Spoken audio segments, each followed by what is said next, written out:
think we're live. Yes, we're live. All right. What's the weather been like over there? Have you guys been getting any of this like blizzard or winter storm or anything? It's warmed up the last couple of days, but we had it pretty bad for about a week and a half. A lot of snow. Mm. Got to like -10 at one point, but now it's back up to about 25, 30. Snow's getting slushy, so it's wet outside. Yeah. It's been like pretty good here. The other day was really annoying. Or yesterday? I think it was yesterday. Yesterday it was very annoying because it was like every time I was about to go out for my walk, it would start to rain a little bit. And I'm like, fuck, I can't walk right now. I have to just come back in. And then when it stops, I'll go out again. But it was like just real sporadic, and the weather report online was just like, might rain, might not. Like, it was like in this. So I was like, all right, well, I guess I'm just not walking today because it was just too sporadic. I didn't want to be outside and get rained on. Yeah, But today was nice. that's cool. Yeah. I mean, it's really weird because I would prefer it to be colder, to be rainier, just like environmentally. I feel like it's How not good that the weather how is so warm is it? nice. What's that? How warm is it? It's not super warm, it's like in the 50s or whatever, 60s. But like I would prefer it to be more like a winter just because the last couple years we actually had like not like a winter, but like it's been colder and we've gotten more rainfall. So it's just like, oh fuck. Like right now it's fine. Right now it's great, but then in the summer it's going to be dry. Yeah, So, fires. mhm. Yep. Yeah, I'm looking forward to the summer. I think it's gonna be a hot one. Yeah. We'll Have you see. seen these like the the news about this like asteroid that could come and hit Earth? Yeah, I watched a couple videos on it. I watched a Neil deGrasse Tyson video on it What's today. he saying? What's his thoughts? It's really nothing to worry about in his opinion, but Like in what sense? the range of like, well, it's like 1 to 3% that it would hit us, and that Didn't means they it's raise it probably, from 1 to 3% though? yeah, they did, but So like what? the 2-3%, it was 1%, and they raised it to Oh, it three was percent. raised. I thought it was like like I thought it was like up to like 30%. No, no, Okay. Yeah, I mean that would be more concerning if it was yeah, 30%. That's like and a they near like also, 1 in 3 shot. yeah, yeah, and there's also like a belt where they are guessing where it might hit, and it's like just below Florida along that line, you know, that part of the hemisphere, but they're not 100% sure. You froze up.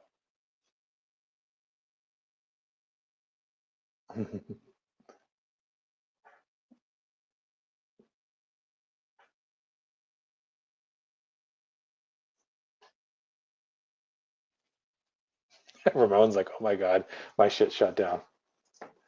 So yeah, fuck Elon Musk, Like I saw that he got his private security team deputized, and that's just some fucking hellacious shit. And we're ruminating on that. There goes Ramon. Yeah, his internet is down. So I'm gonna leave and then start again.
All right, I'm back.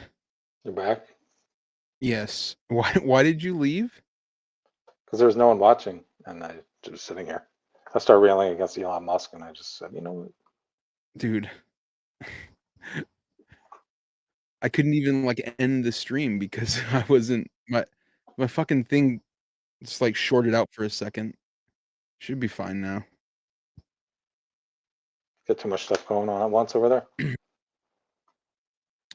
No, it was just the little strip thing. I need to get a new one at some point. Like, every once in a while it'll like trip up. But it was ironic because we were talking about the end of the world and then it was just like gone. Oh, yeah, the asteroid. That's what we were talking about. I was like, what the fuck were we talking about when that happened? Yeah, there's like a strip Yeah. underneath Florida, but they won't know for like some time We were talking exactly about the 1 in 3 chance. that, and they say it's a city killer, What? but it could just a city killer. Like it's not going to end the world. It's just like the one that landed in Russia some years ago Yeah. in Siberia, something like to the extent of that. Right. Maybe a little bigger, but if you're Yeah, there, it had like cut out for a second, so I didn't hear everything you had said. it's like the This size. this is not our best show so far. No. It's okay though. Low We're gonna bar. get back on track. Yeah. It's like the one that hit Siberia some years ago. And that was a city killer or no? It could have been, but it hit like a remote area. So Yeah. I haven't like listened to any scientists or anybody like serious talk about it, but I heard Nick Wright talk about it oh god.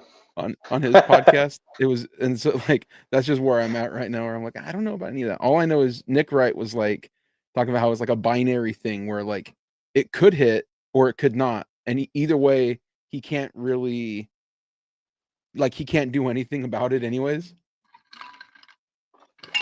So like why stress about a 3% chance or whatever that it does hit? Yeah, I'm not worried about it. I'm not too worried about it. Yeah. Plus 2032. Jesus Christ. I know. Sorry, it would be way over by then. They said it'd be around January 22nd, 2032. So that'd be like right after an inauguration of somebody. Oh my God. Trump's fourth term. 2032. Yeah, that would be after 2028. Yeah. That's cool.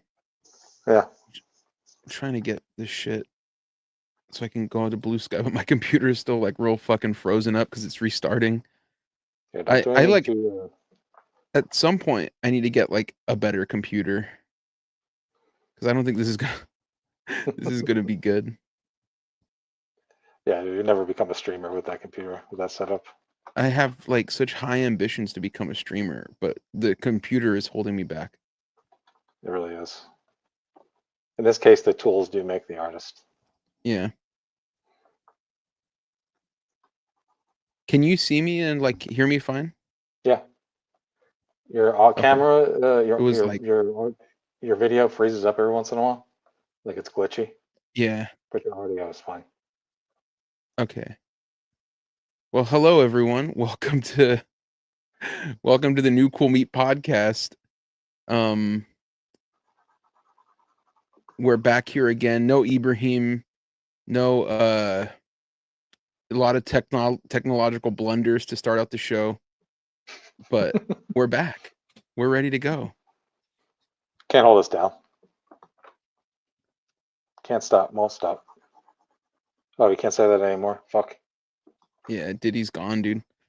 Yeah, my bad. I find like the whole like the Diddy stuff. I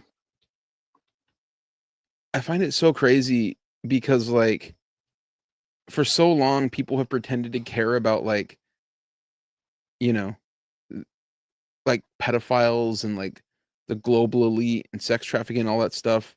But like unless it's somebody where they can do it as like a joke, these people don't actually care. Like it's become such a like a bit like with kids. Like I know like a lot of teachers were saying they had to like ban people from saying like no Diddy in shit like that in class, making jokes about it.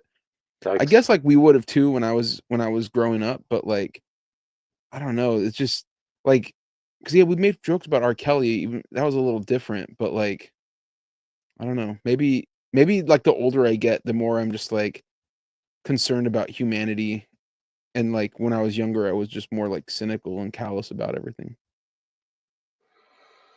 Yeah. Yeah. I think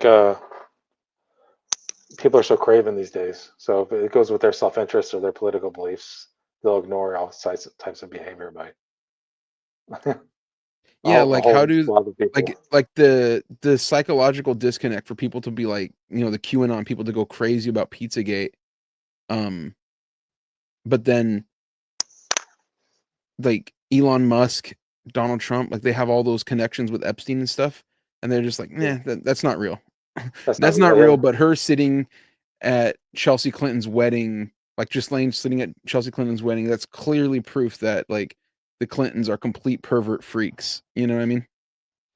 Yeah, but the audio of Epstein saying Donald Trump is my best friend, that's what is that? That's AI. That's not even real, man. What you're talking about.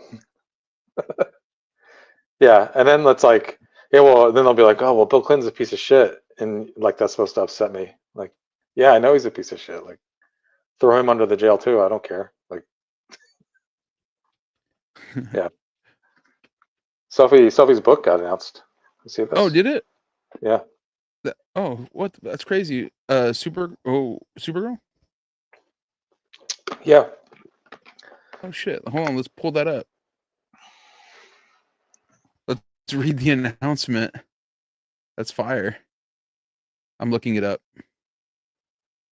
Neil Lanker, you got it. Sophie, we invited her on the stream. No, I found it. I'm trying to decide which article to look it up on.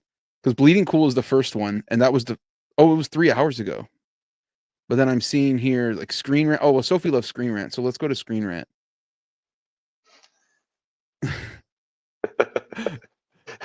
Hold up. I'm already loving what I'm seeing on Screen Rant. Here we go. Supergirl is finally returning to the spotlight in a new DC series with a costume to match. Well, I would hope she has a costume. I would hope she's not just going on there fucking butt naked. That's crazy. It says, with the Summer of Superman comic initiative soon to be in full swing and James Gunn's Superman and Supergirl films on the horizon, it's clear that DC is ushering a new era of the supers. And if the excitement wasn't already sky high, Kara Zor-El is set to headline a brand new comic series this spring, along with a stunning new look to match. On May 14th, 2025, fans can dive into Kara Zor-El's latest adventure with the writer and illustrator Sophie Campbell's Supergirl #1. This new series joins the lineup of Summer of Superman titles, marking Kara's first solo book within the DC All-In initiative. Look at her. Yeah. So this is Sophie's cover. I notice. Wait, this isn't the one that had like the alterations that I told her to make. I feel like she's not listening to me when I'm giving her notes. I can't tell though because it's. I don't know if it's. Can I go full screen with this? Yeah, I told her to add some highlights on this bitch, and she's not. I don't see no highlights. I feel like it's. I feel like it's flat. I feel like it's boring. I'm zooming in. Hold on. Hold. What's that? I said, wow.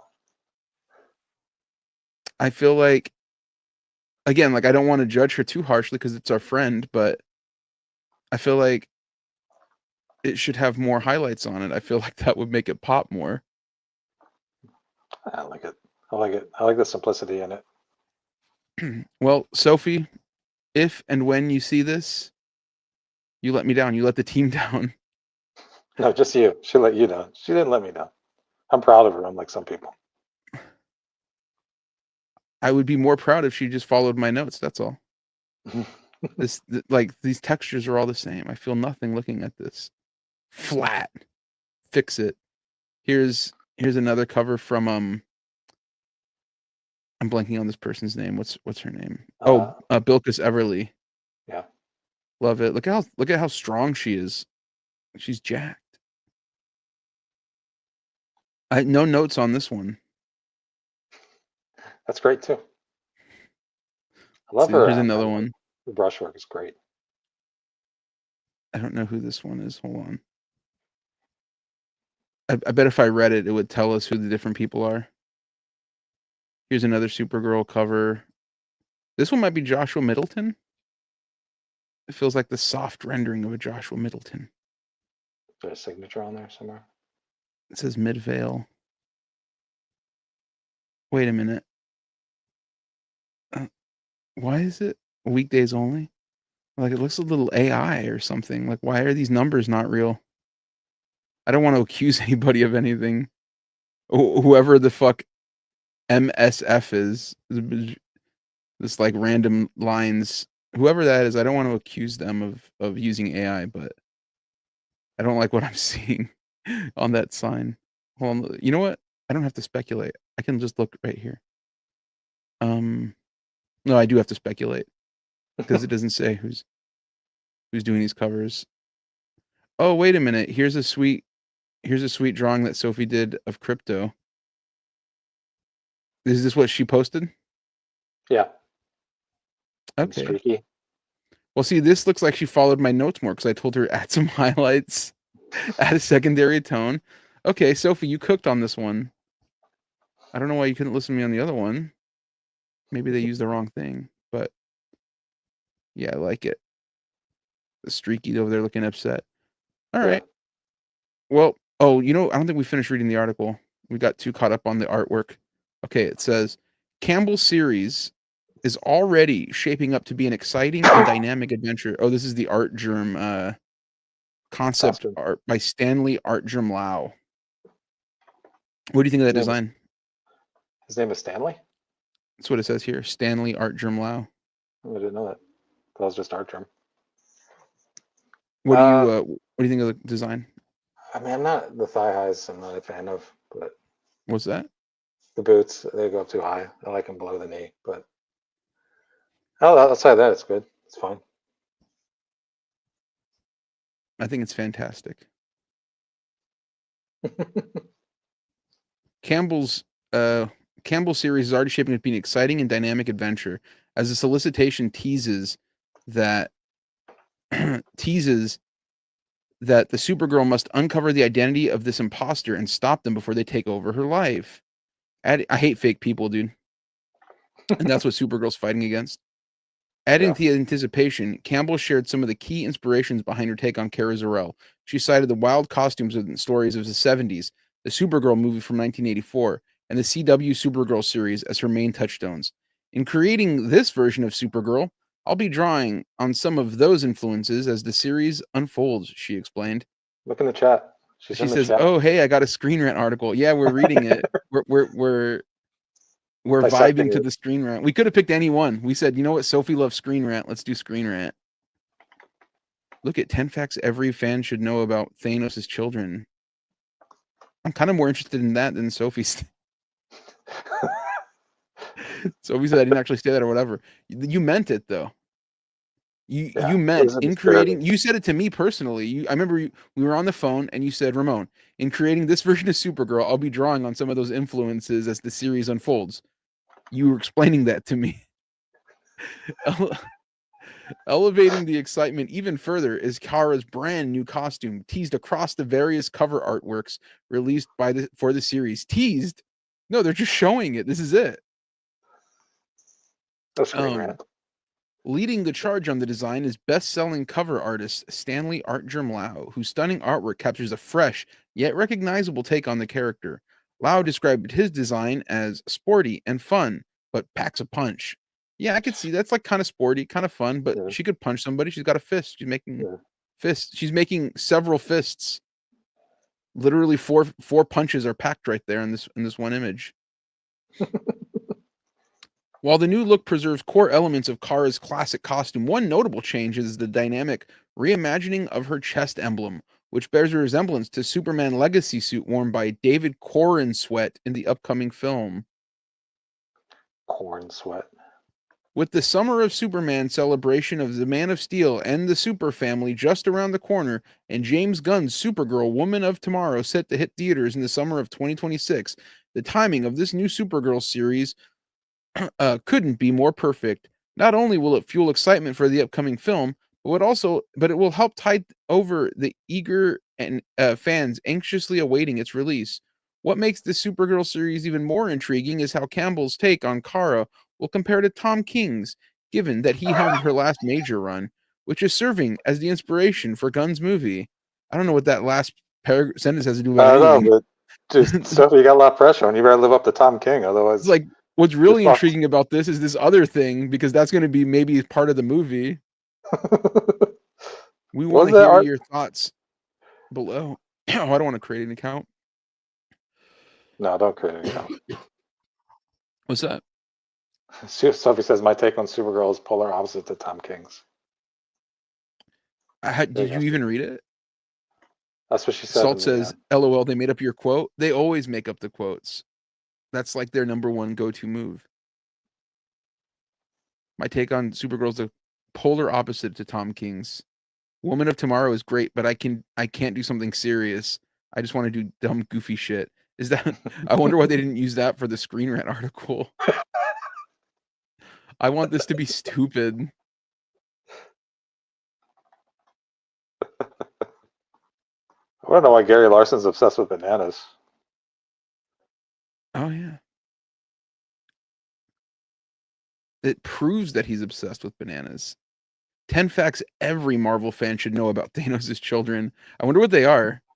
I don't even like I only know he has one kid. It's the one that was in the Guardians movie. The one chick whose like name I don't care about. The one who's like a cyborg, right? And then the other one's adopted, the green one? I have no clue. I don't know. Thanos has a son even Marvel has forgotten. Zor the Conqueror debuted way back in Nova #1. Sweet gun. That's just green Thanos. I'm sending out the thing because my computer crashed, so I couldn't do it earlier. Look at this guy, dude. What's this fool's name? Zar the Conqueror. Zar. Imagine you got conquered by some motherfucker named Zar, dude. That'd be lame. That couldn't happen to me, man. Never happened to me. What's the other one? Thanos has dozens of biological children. It's like He just doesn't let them live to adulthood. What? Oh, you know what? I read this Jason Aaron, Simone Bianchi, Thanos Rising. That was a fun one. MCU cut Thanos' daughter from the Black Order. What is the Black Order? That's what? Yeah, they were in the Infinity War. Oh, is that in the movie? There's like, yeah, in one of the Marvel movies, there was like his henchmen or his goons, basically. Thanos' Black Order are even more tragic than you think. Well, I didn't even know they existed. So that's definitely true. They're villains, but they're also traumatized siblings. Oh, they have generational trauma. Yeah, family trauma is hard. The MCU nerfed one of Thanos' children. Ebony Maw's telekinesis is pathetic compared to his comic powers.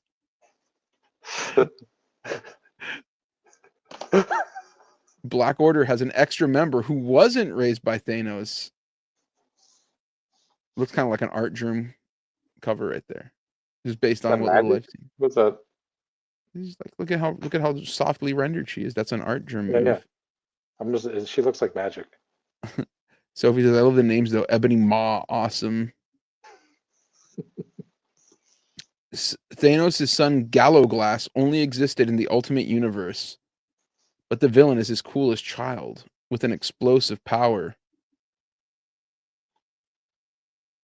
Thanos' son Thane became the most powerful being in the universe, but he still couldn't beat the Mad Titan in a way that mattered. These are not good facts. I don't care about any. I've not cared about one of these. Yeah. Thanos' forgotten daughter is a mystery that really needs closure. Elon Musk's going to have kids like these, dude. They all have fucked up names. They all have trauma. And they may try to destroy the universe. He's going to kill them all before they reach adult age because he's going to use their bodies to like harvest organs and fucking. You think that's what he's up to? Bags. Yeah, he's like that other guy. He's just making blood bags. Have you seen that guy's documentary go up on Netflix? The 47, 48-year-old guy with his kid. Yeah, That he's like tracking his yeah. boners. I saw some of the sad boys talk about it. Yeah, that's all I heard them talk about it, but I haven't watched it. Yeah, All that right, shit's too so weird, man. I want to talk about a story that I read about that was interesting to me. You know, they're talking a lot about the woke agenda, California, what we're doing out here. Yeah. And I thought they were like, I thought it was a little alarmist at first. And then I read this article from the Burlington Free Press. Of course, thank you to Yahoo News. Is a California cult, hold on, removing, is a California cult responsible for murders nationwide, including in Vermont? The Zhejians explained. Maryland State Police, wait, I said VT. Yeah, VT's Vermont, right? Yeah. Yeah. Maryland State Police have arrested 2 people linked to what has been described as a transgender, vegan, anti-artificial intelligence murder cult in connection with a string of homicides nationally. That they're just doing too much with that, dude. Wow. That's that's a lot. It's a lot to You take in. Wait, so go over that again. Slow. yeah, I'll go. So transgender, vegan, anti-artificial intelligence murder cult. I mean, yeah. I mean, 3 Yeah, I out of mean, so 4 is far, cool. 3 out of Except for 3. the It's murder it's cult. when they get to the murder cult that they Yeah. lose me. Yeah, You the know, first just 3 as though, I'm like, they sound fun. They sound cool. oh shit. Colin Scott says they're wild. Good TrueAnon eps. Oh, I bet. I haven't listened to that in a while. I need to catch up. Salt says they're all convinced they're in the Harry Potter world and they're unicorns and shit. Sophie said you forgot rationalist. Oh, Sophie says she's been following the Zhejian story. She's got to come Well, on here and talk about this stuff, you know? get ready to hear it through somebody who's not followed it, who didn't even read this article in advance before I got the Yahoo News link for it. So it says that they've been let me refresh this. Let me refresh The my mind. Zizians. The Zhejians, that's what I said. Zhejians. Oh, she Zhejians? said it's pronounced Zizians. Zizians. I prefer my way. Zhij is the leader. Zizians. Yeah, okay. So here we go. They've been arrested for several deaths in California, 2 in Pennsylvania, and the shooting of a U.S. Border Patrol agent in Vermont earlier this year. Again, one of those I'm not really upset about. Yeah, I mean, I want to know more about the other victims. What's their story? So Jack Ziz Lasota, 34, and Michelle Zajko, 32, were taken into custody. Authorities believe Zajko supplied the guns used in the shooting of Border Patrol agent David Malland near the Canadian border on January 20th. Maryland State Police confirmed the arrest Monday, but declined to comment further. A third person, Daniel Blank, very boring name compared to the others, by the way. Like we're talking about Jack Liz Lasada and Michelle Jajko, and then he's like Daniel Blank. It's nothing. He's a nothing. It's a nothing burger of a name. Almost though, in Anyways, he was juxtaposition with arrested the other, alongside. juxtaposed against the other names, it kind of is more iconic, you know. That's just Blank. Almost like maybe he's like the badass of the group, you know. Salt said Bay Area went from Thiz to Ziz thanks to Big Woke. True. What's this? Thiz is what Yeah. it is, bro. It's the hyphy movement. You know about Thiz? I don't think so. No. That's like a Mac Dre thing. It's like Okay. it was you know, Thizzlemania was a thing, you know. They didn't really make it down to Florida. The whole Bay Area was getting hyphy. They were Thiz. So it says he was his connection was not immediately clear. Maryland authorities did not immediately disclose the circumstances under which the 3 were arrested.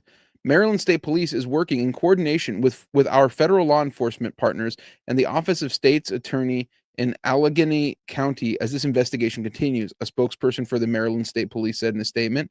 Lasota is an alleged leader of the Zizians cult, a Bay Area-based group that advocates for veganism and is concerned with the potential dangers of artificial intelligence. Many in the Zizians cult had previously worked at NASA and Google, the San Francisco Chronicle reported. Here's what to know about the Zizians, the alleged murders, and Lasota. What are the Zizians accused of doing? The criminal cases around the Zizians have drawn worldwide attention, in part because of the people involved were transgender, and many were vegan. An unusual combination of circumstances, experts said. Like, they're like, Isn't pick a that struggle, unusual? dude. Pick a struggle. They're just saying, like, you're doing too much. That's what I said, too. To be fair to these people, I was like, be vegan or be trans. If when you mix the two, now it's like you're throwing everybody off. I'm kidding. We love trans vegans. I'm in favor. Colin Scott said the Zizians are like the Final Fantasy house became a Manson cult. Is that true, or are you just saying? Are you just making jokes? Because I don't know if they are like the Manson cult. It seems like so far they have like a lot of rational ideas. Yeah, I won't want to disrespect them. Actually, they seem pretty. I definitely don't, considering they're from out here. Zajko is the suspect in the shooting deaths of her parents in Pennsylvania in late 2023. Authorities believe Lasada is the leader of a small group of people that include Michelle Youngblood, like Youngblood, 21. Youngblood. Youngblood. That's a grimy version. Youngblood, who was charged in connection with Madeleine's death. Police had interviewed Lasada and Zajko in connection with her parents' deaths, but they were not arrested or charged. There's significant evidence that Jack Lasada is the person who is the idea engine for these people, said Mark Pitcavage, a senior research fellow and policy advisor at the Anti-Defamation League Center on Extremism.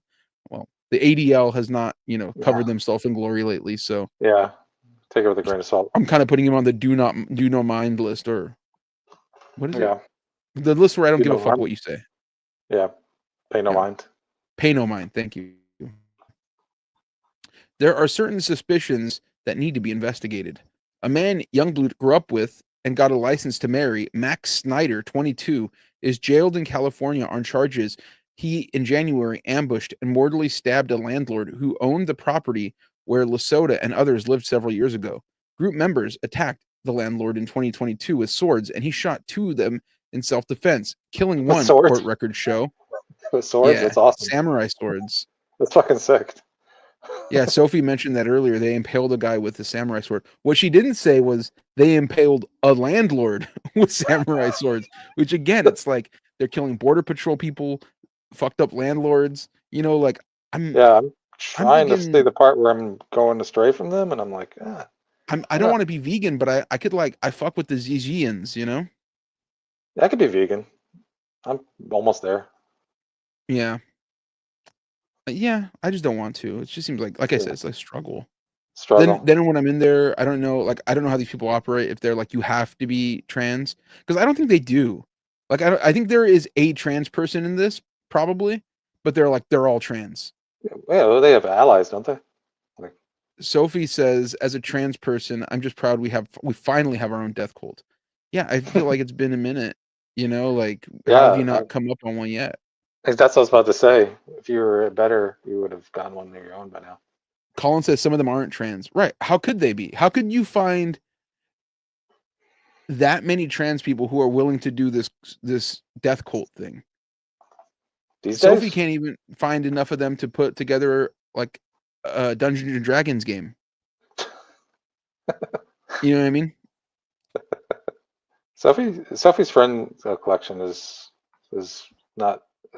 funny. Salt says representation is so important. Yes, true. Yeah, even in the cults. Yeah. Jessica Taylor, who is friends with several of the people involved, said she is worried that the group had become a death cult or a murder gang over... Oh, wait, hold on. I skipped a paragraph. Though investigations have not yet publicly announced a specific connection between the deaths, court records and interviews indicate members of the group had lived in box trucks in California and North Carolina and operated like a small religious group calling themselves the Zizians, a reference to Lasada's preferred name. Jessica Taylor, who is friends with several of the people involved, said she was worried that the group had become a death cult or, quote, murder gang over their adherence to a moral code at odds with mainstream laws and behavior, including strict veganism. You're talking about being willing to kill people who they think are bad, said Taylor, who briefly dated a German national, Ophelia Backholt. There's so many great names in this story. You dated a German national named Ophelia Backholt? That's wild. Knocker Beckholt. Yeah. Who was in the January 20th shootout between Youngblood and the Border Patrol. Paluma Saha, a professor at the University of California, Berkeley. Oh shit, go Bears. who studies You know she's who not studies the vaccinated. behavior of groups that mainstream. What? So you know she's You not don't know she's vaccinated. vax, dude. You She's from think Cal, that dog. like Come on. everybody operates like the one quarterback that went there like over 20 years ago at this point? Like that you need to let the past be like people in Berkeley are not just And like Jalen living their Brown. life like I don't Aaron think he's Rodgers, vaccinated they're either. mostly normal, cool people. You Is wouldn't Jalen understand. Brown? Is Jalen Brown vaccinated? I don't think he is. I think wasn't Not he my business. anti-vaccinated? Not my business. I'm not into government control of people's lives like that. Anyways, the behavior of groups that mainstream Americans would consider death cults said groups like the Zizians are hard for many to understand. She said members live online, quote unquote, making it hard for the public or even law enforcement to track their shift from talk to action. The internet culture and absolute immersion that's possible there means that there are forms of connections that only appear after the fact, said Saha, who has been following the cases. We are kind of grasping for a story that makes sense of it. People on the outside can never fully know what's happening on the inside. Who is Jack Ziz Lasada? Jack Liz Lasada, who grew up in Alaska and is a former tech worker who uses feminine pronouns, is the alleged leader of a group of computer whizzes, bloggers, and vegans centered in the Bay Area that some have dubbed the Zizians and likened to a cult. The San Francisco Chronicle reported Lasota once lived in Berkeley, Vallejo, and Half Moon Bay in the Bay Area. As with similar groups, Paloma Saha, a professor at UC Berkeley who studies the behavior groups. Wait, did they just repeat this art? Oh no, they're just re-going over her like bona fides. Said that she suspects the Zizians fell under the sway of a charismatic leader who persuaded followers to do things they ordinarily wouldn't do. In participating in those extreme acts, Saha said people fall victim to a group psychology that permits and encourages more extreme behavior. That's true, because sometimes, like in our group, we don't kill anybody, but we'll be watching like the dumbest fucking movies, and it's like ordinarily by myself, I might not watch said movie, but in a group, I will watch any number Some of of the stupid worst. fucking movies, like the Some of the dumbest worst possible movies. I'll Yeah. watch Polly Love in Peach City. I'll watch. Can't wait for the Was it? sequel. Yeah, well, I'm waiting for this. I'm The anxiously waiting to see. Sleepwalker franchise. Sleepwalker Oh, Doctor with yeah, Eric Roberts. That yeah. was a classic. It was Sleepwalking in Suburbia, and then that crossed over to Stalked by My Doctor, A Sleepwalker's Nightmare. Yeah. So many. I mean, every Saturday night we watch a Saturday Night, which is. Colin says that watching Neil Breen movies is almost like a murder. I don't know who Neil Breen is. Oh, he's an auteur. I don't know him. Yeah, he's an auteur. He's a Red Letter Media makes fun of him a lot. I've seen all of his movies except for the last one. Well, what was one of them? Double Down is the first one I saw. That's probably the craziest, weirdest one. Mm. The latest one is called something Crossing. I forget the name of it. He uses really bad green screen, really bad acting. He doesn't know how to frame a shot. He doesn't know how long scenes should go. Well, shout out to That him. level of trash. Yeah. Yeah. According to Lasota's online writings and Chronicle reporting, Lasota had developed a theory that the brain's two hemispheres could hold separate values and genders and often desire to kill each other. Lasota believed transgender women were naturally gifted. Oh. Lasota isn't she trans? And said that she uses she, her pronouns, feminine pronouns. So yeah, a trans person would be like, oh, trans people are just better than everyone naturally. Okay, well, you know what? We love the self-love. We love the glaze, you know? Yeah. I think it's charming and heartwarming that this sort of stuff still happens, like with the box cars and everything, because that feels like such a 1970s style, like lifestyle, living in box cars, traveling around, doing a murder cult. Oh shit, my boy Dio says fallout from the secret CIA program, They Them Ultra. Lasota may have Lasota believed trans gender women. We're naturally gifted. Lasota has also written about improving human cognition and the dangers of artificial intelligence. Lasota may have faked her own death. Lasota's hometown newspaper published an obituary for her in 2022. Court records show that Jack Ziz Amadeus Lasota was declared dead by a judge more than 2 years ago after she allegedly fell off from a boat overboard into the San Francisco Bay. Damn. Are there sharks in there? Is there gray whites and stuff? That's crazy. Sophie said boo to the joke, they, them, ultra. And then Salt said, Tony and I laughed, Sophie. It was a good joke from Dio. So that was it for this article. But apparently there's a lot going on with this thing. I wonder if there's like a news story or something that we could watch about it that is like not long. I'll look it up real quick.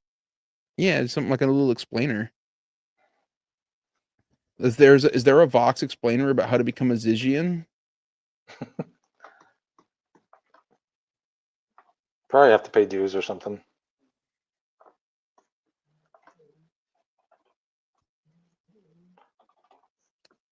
This one says that from News Nation, our favorite news site, says friend of Zygian suspect says that cult members were prepared for violence.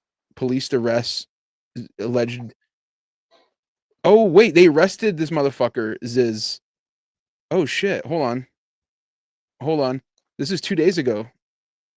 Wait a minute, we're breaking news. Well, 2 days ago. Get a mugshot. Here we go.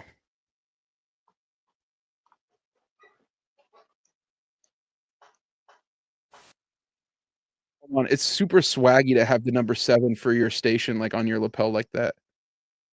This guy looks British for some reason. I love this guy's whole aesthetic. Look at his tie. That's like he just looks like this guy's a throwback from like the 80s. Like in the 80s, he would have had like a much different swag, but or like the same swag, but look younger, deeper tan. Mm-hmm. He would have been okay. He would have dyed his hair. Can't hear nothing. There's no audio. What's that? There's no audio. What'd you say? There's no audio. Oh, there's no audio? Okay, hold on. Wait.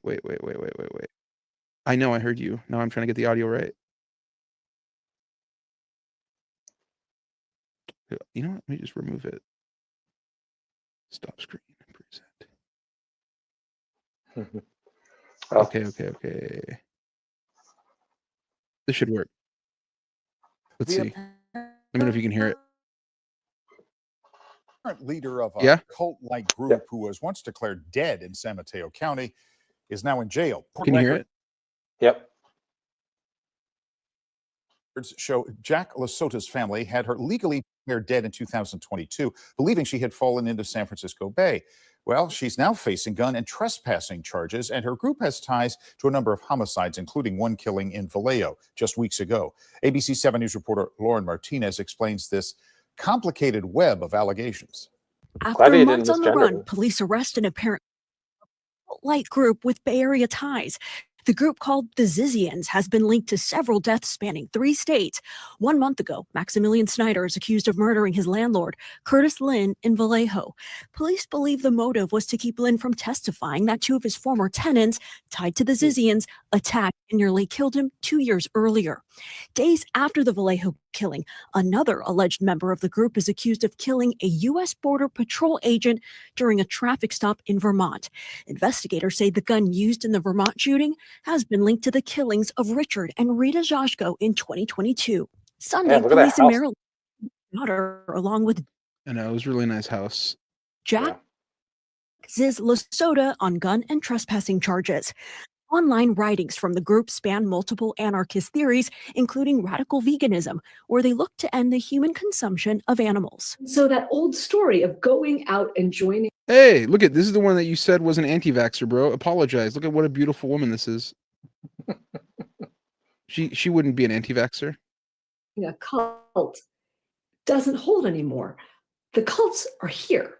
They're inside our homes. They're on our streaming devices, on Netflix. They're on Netflix? They're also on Reddit. For the last 5 years, UC Berkeley Associate Professor Palomi Saha has taught the growing course, Cults in Popular Culture. What the cult name does is it... That's a class? Cults in Popular Culture?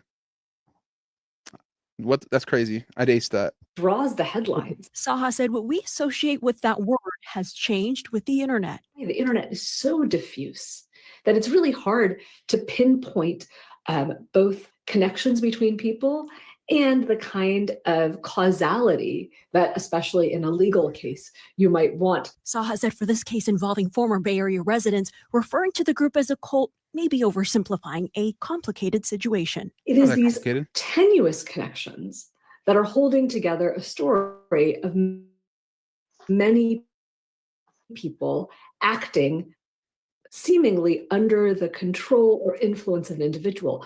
But I don't think we yet know that. In the South Bay, Lauren Martinez, ABC 7 News. Okay, interesting. So they caught. Saul was calling that woman a TERF. If you told me these people were a vegan, transgender, anti-AI cult, I'd believe you. Somebody's got to fight for the good guys. I do feel like Salt said, I get the feeling this cult expert is a transphobe. I don't know if she is, but I feel like half the people reporting on it are. I feel like just calling it a trans cult to begin with is like a little transphobic. You know what I mean? Because they're not all trans. Yeah. That'd be like if there was one vegan in a cult and they're like, oh, it's a vegan cult. It's like, well, there's a vegan, you know? Yeah, I mean, I guess is our chat a trans cult because there's 2 trans people in it? Is that what we qualify as now? Absolutely not. Absolutely not. Well, you want to get into some other news? I feel like we need to do a bigger deep dive on the Zizians, but we can't really do it right now on the show. I feel like it's just, we'd have to like prepare a little bit. We'd have to like dig into it, listen to some podcasts. Oh, wait a minute. The Bleeding Cool article has Sophie's cover and it's better. Oh, wow. Hold on. It's like she Just took my Johnson notes on coming up. this one. W. I don't know why it looks like it's been like stretched and soaked in piss, but I love the coloring on it though. Sophie, why did they stretch this? Why did they squeeze it? That's crazy. Is it going to be printed like that? Distorted? Why is this all stretched? Oh, Yeah, wait a minute. I think they're taking photos of something. What? It looks like someone took a photo of the cover on their monitor. Right. They didn't. It's not the actual cover. What's Bleeding Cool getting up to? What are they? Well, this was 3 hours before everybody else. So to be fair, they were breaking news. Oh, wow. You know. All right. At least I got the story. At least I got the scoop. News. Let's talk about some irrelevant news. You ready? Yeah. Just pretend I have like a cool theme song, like a you know, like Murphy Brown. Yeah. Remember Murphy Brown show FYI? Cabin crew busted posing for photos on plane wing while waiting for takeoff. Airline announces investigation. So there's been a lot of plane crashes. But I feel like you got to let people have fun. You got to let people enjoy things. This says they were winging it. An airline has launched an investigation into several flight attendants who were busted open an emergency exit and posing for photos on an airplane wing. The shocking incident occurred last Wednesday at Cheongju International Airport in South Korea while EasterJet flight 703 was delayed on the tarmac. Pictures taken from afar show 3 uniformed stewardesses climbing into the left wing of the Boeing 737 for an impromptu photo shoot. But look at them. They took I'm sure that photo went hard as fuck. Hell yeah. This one, not so much. She's just being like demure. She's just being, you know, she's just like standing up straight. But look at, she was like, you know, dropping it down, kind of going like you know? She was kind of hitting us with, where is it? Hold on. You know what I mean? Yeah. Look, Dio, my boy Dio said she low key ate on that wing. Yeah, dude, look at she's dropping it hella low. S-Star Jet, which is headquartered in Seoul, says the crew's plane was instructed to open the emergency door as part of a training that took place during the hour-long delay. The airline took advantage of the waiting time caused by heavy snow and conducted an emergency exit training that is normally difficult to carry out, a spokesperson said, and also much needed today, the way airlines are crashing, you know what I mean? I want them practicing this shit as much as possible. However, the airline did not approve of the attendants staging a photo shoot on the aircraft's wing. Because Cheongju Airport is designated as a military facility, photography and videography are strictly prohibited. Offenders face up to 3 years in prison or fines up to 30 MKRW, approximately $20,000, according to local media. The incident comes amid heightened anxiety over airplane safety following multiple aviation disasters in recent weeks. Only more and more every day, frankly. I mean, if the plane can't handle some little woman standing on its wing, you know, then it's got bigger problems. Then it's going over all these other like bungled airline crashes. Notice this one didn't crash though. So like, what are they? You know, like this chick was just getting a sick photo off. Yeah. Like let him go. You know what I mean? Let her live. Let people have their treats. You know. Speaking of which, speaking of letting people have their treats, have you ever thought about going on an all carnivore diet? No. Why not? Honestly said I can't. What's I can't that? eat red meat, so I couldn't, even if I wanted to. Do you know what happens if you have like too high cholesterol? Like one of the symptoms that happens to you? Blood pressure, one of them. Yeah. Yeah. There's a physical thing though. Did you know? Thrombosis? What's thrombosis? Isn't that like swelling or something with your heart, your blood? So check this out. Man on carnivore diet has a cholesterol of 1,000. Is that high? I don't know. Yeah, that's what is a normal high. cholesterol level? Not 1,000. Not 1,000. Yeah. That's crazy. He sees a shocking symptom appear on his hands. Look at this motherfucker's hands, dude. Oh, purple. They're yellow. They got these yellow fucking deposits here. 200 to 239 is good. Oh shit! So he was like 5 times the amount. Yeah, a cholesterol level of 240 or greater is high. 240. Yeah. This man was going triple that. Yeah. No, quadruple. He was doing that and then doubling that. That's crazy. Yeah, that's nuts. So it says, man who ate very extreme amounts of fat and protein as part of the carnivore diet suddenly developed yellow lumps on the palms of his hands, deposits of excess cholesterol under his skin, his doctor says. The unnamed patient, who's in his 40s, was eating up to 6 to 9 pounds of cheese a day, plus sticks of butter and other fat that he could add to his daily hamburgers. Dude, his veins, like all the cracks in his hands, looks like butter. Like all the fucking... Yeah, dude. It's just like pooling up under there. Dio says he could grease a frying pan with a quick swipe of that. Sophie says, what the fuck?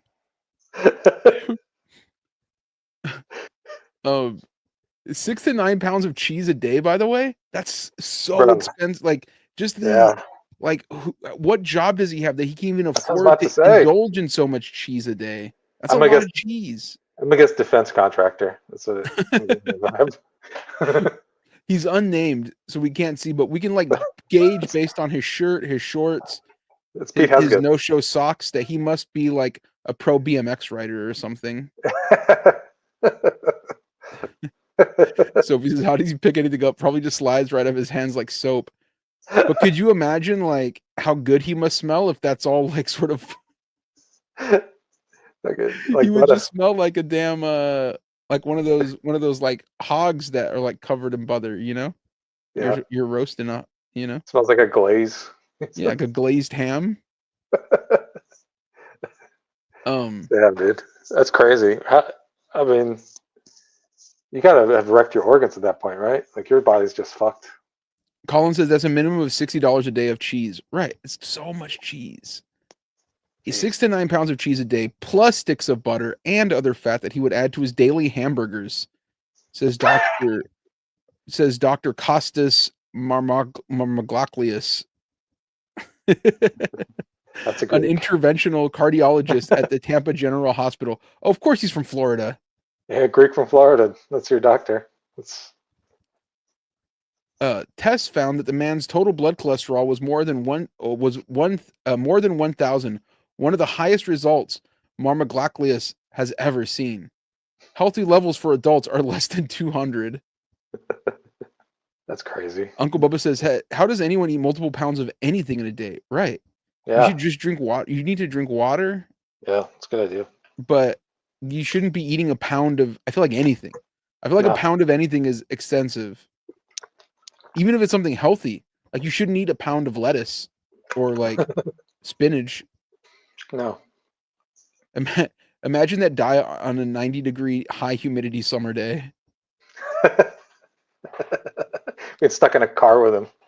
We're in a bus.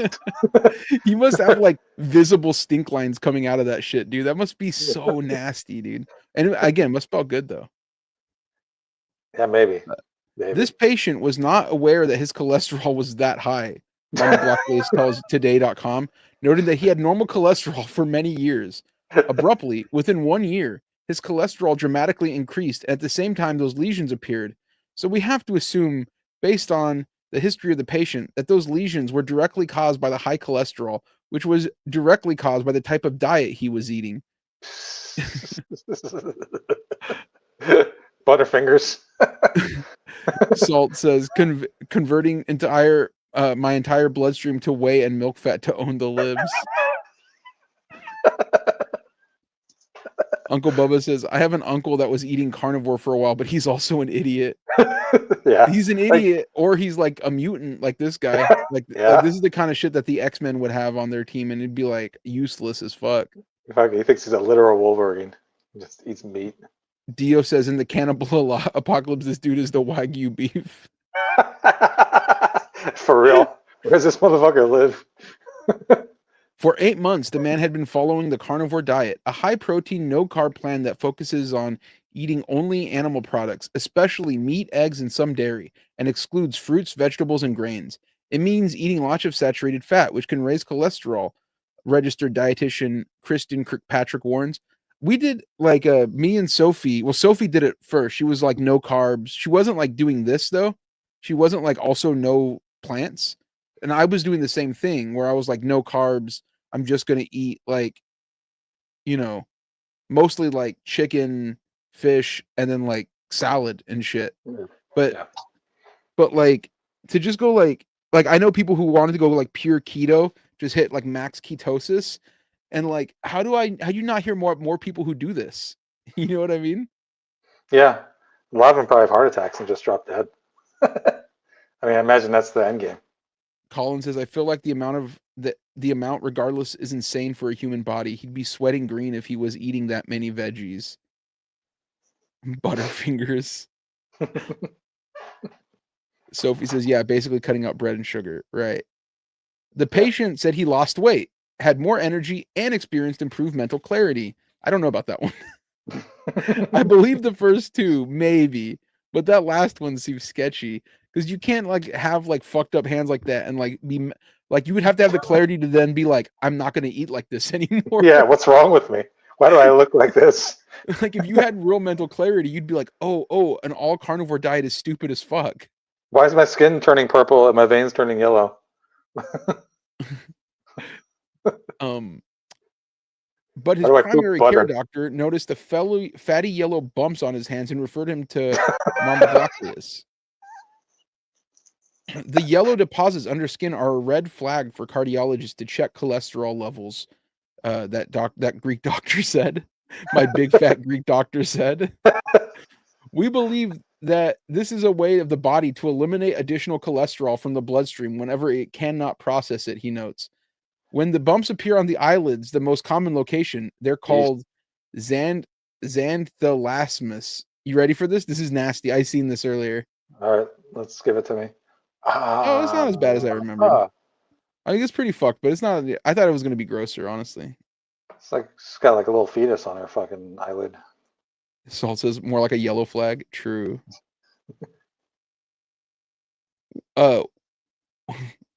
Way. They fucked up. They meant to say when. L. Yahoo Life fuck up. When they show up on other parts of the body, including hands, elbows, and the soles of feet, they're called xanthomas. Only about 1% of patients with high cholesterol will develop these lumps, with the genetic predisposition playing a role, the Greek doctor says. The yellow deposits themselves are completely painless and harmless.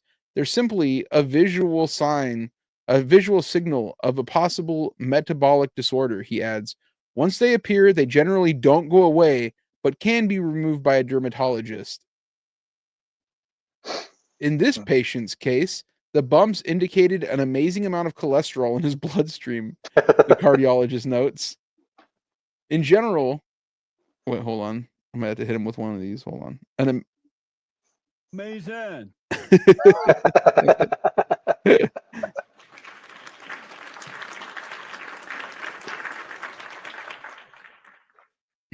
So, anyways, high cholesterol leads to plaque buildup in the arteries, raising the risk of heart attack and stroke, according to the National Heart, Lung, and Blood Institute. Oh man, that kind of brought the vibe down after the amazing.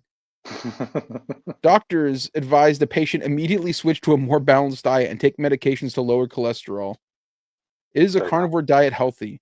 Many people are interested in carnivore diet and other keto diets because they feel full while losing weight, Marma Glucklius says. The lack of carbohydrates forces the body to burn fat rather than glucose.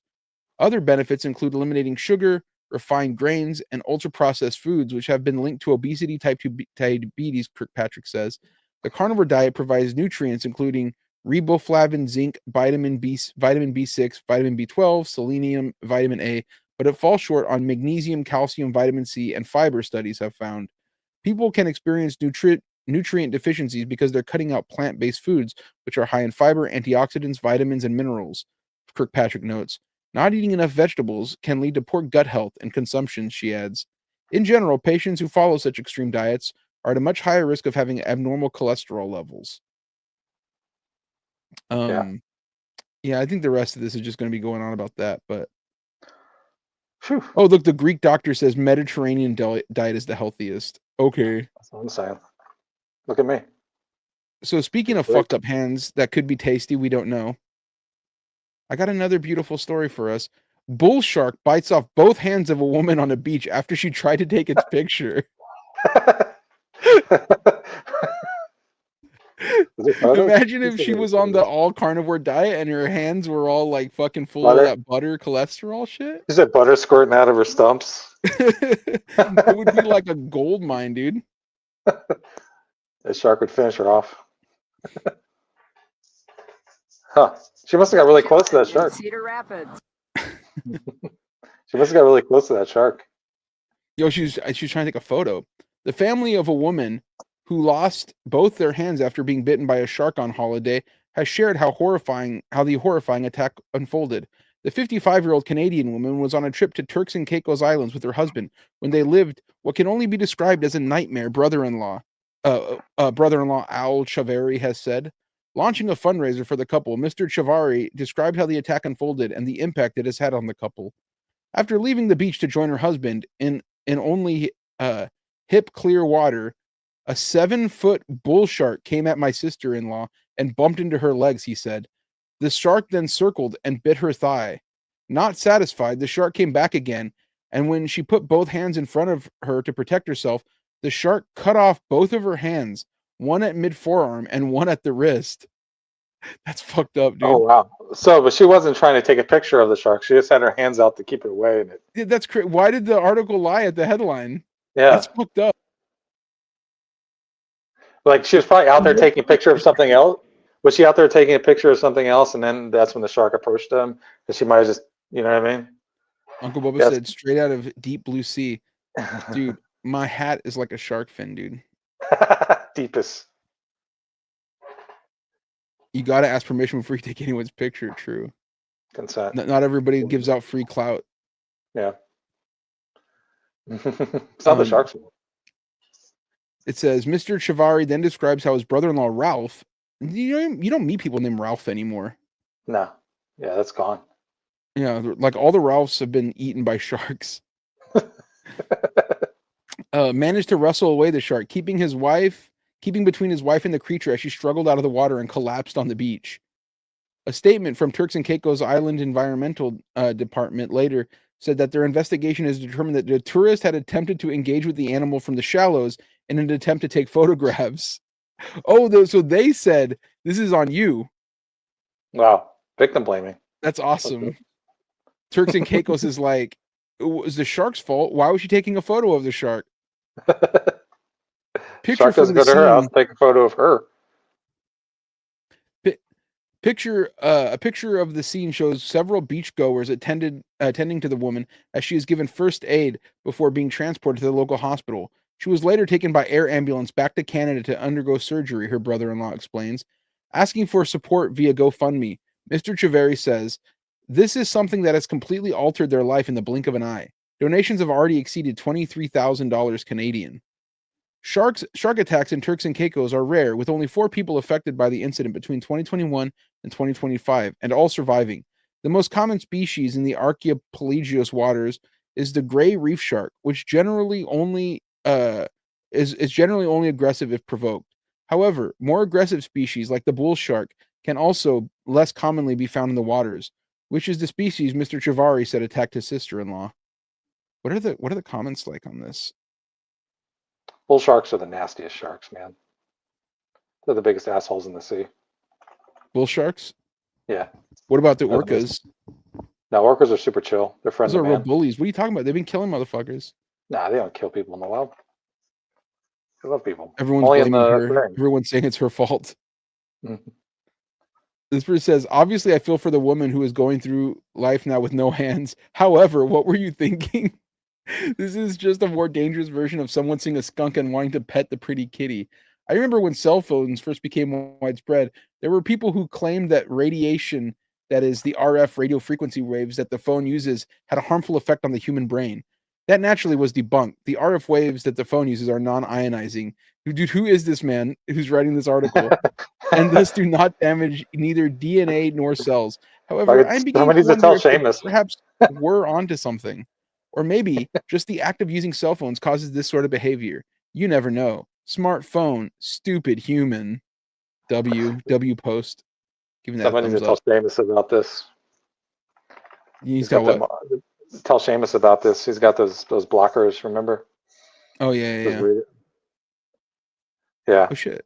Uncle It's Boba a says, great my comment, dad's though. name is Ralph, but I don't hang out with him. Bit of a weirdo. That's crazy. That's nuts. Sorry. I'd about love your to meet a Ralph Yeah. in the wild. I knew a Ralph once when I was a kid, a family friend. Oh, yeah? Yeah, he's a Native American man. Sweet guy. I used to think Raphael, like the shortened version of it, was Ralph. Like when they called him Raph. Yeah. It wasn't until like much later, like we were in here where somebody was like making fun of me for it. Probably Sophie. Probably. But it was like, I remember thinking that's a little fucked up. Like that's a common mistake. I used to name all my characters on like Zelda, like video games like that, where you could pick your own name. I would always name them Ralph because it looked cool to me. Like Raphael. Like King Ralph? You ever see King Ralph? Yeah, of course I've seen King Ralph. John Goodman, legend. So another story we wanted to talk about. This has been going super viral. It got posted in our chat today. And at first I want to talk about this person and just take her with 100% earnestness because we have to have a conversation about it. So she posts the thing, this woman, Louisa Melcher, and she says, I'm divorcing my husband because he booed Taylor Swift at the Super Bowl. So here's her story. At the Super Bowl, and I still don't think he believes me, to be honest, but he might want to start because I just filed my paperwork at the courthouse, and you can see right here the date of separation is this year's Super Bowl. I'm not just doing this because of the action of booing. I am doing this because of everything that it represents in our relationship. I have loved Taylor Allison Swift since I was 12 years old. My husband even likes her too. Like, he'll put on her music when we're cooking together. He has a favorite song. It's Girl at Home. But we were at the Super Bowl. It was me, him, and 5 of his buddies. And when they put Taylor up on the Jumbotron, all of his buddies started booing. And my husband joined in. And that just tells me everything I need to know about that man because he didn't care that would hurt my feelings. He just wanted to fit in with his boys. He didn't even care that that's not even how he actually feels. He just like wanted to look cool, I guess. And that's not a man. That's a boy. And when you see that, you can't really unsee it. So I'm divorcing him. Thankfully, I have a prenup. I'll be retaining all of my assets as well as the assets that I inherited. With peace and love, he probably will not be returning to the Super Bowl anytime soon. So that's one less booer for you, Taylor. I love you. So, like, obviously she's lying about this for clout. Yeah, this never happened. But me being like the naturally just sort of trusting person that I am, when I saw that, I was like, well, let me just take it at face value. Sure. Put myself in her shoes. She's a person who has money. I don't know what she does. That's what I was looking up, like when I found out she's clearly just a liar. But I was looking it up like to see if she had like a good job or like if she was an heiress or something, you know.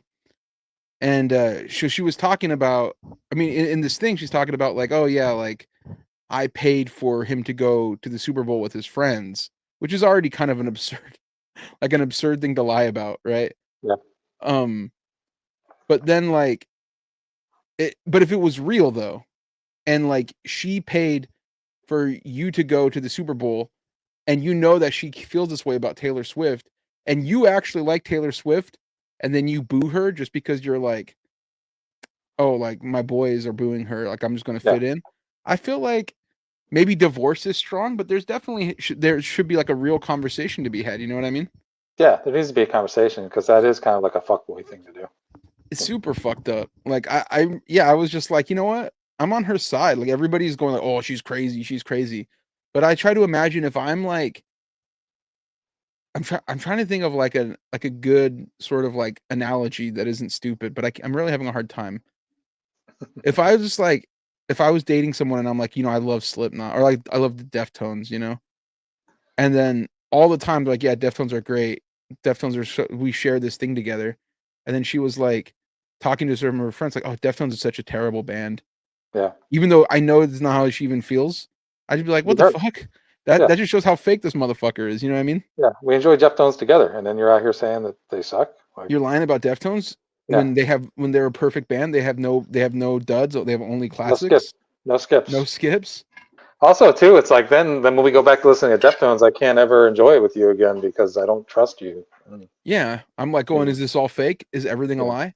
So like I get where she's coming from, but like it was so funny that when I looked up, like I mean, all the comments were like people being hella sincere.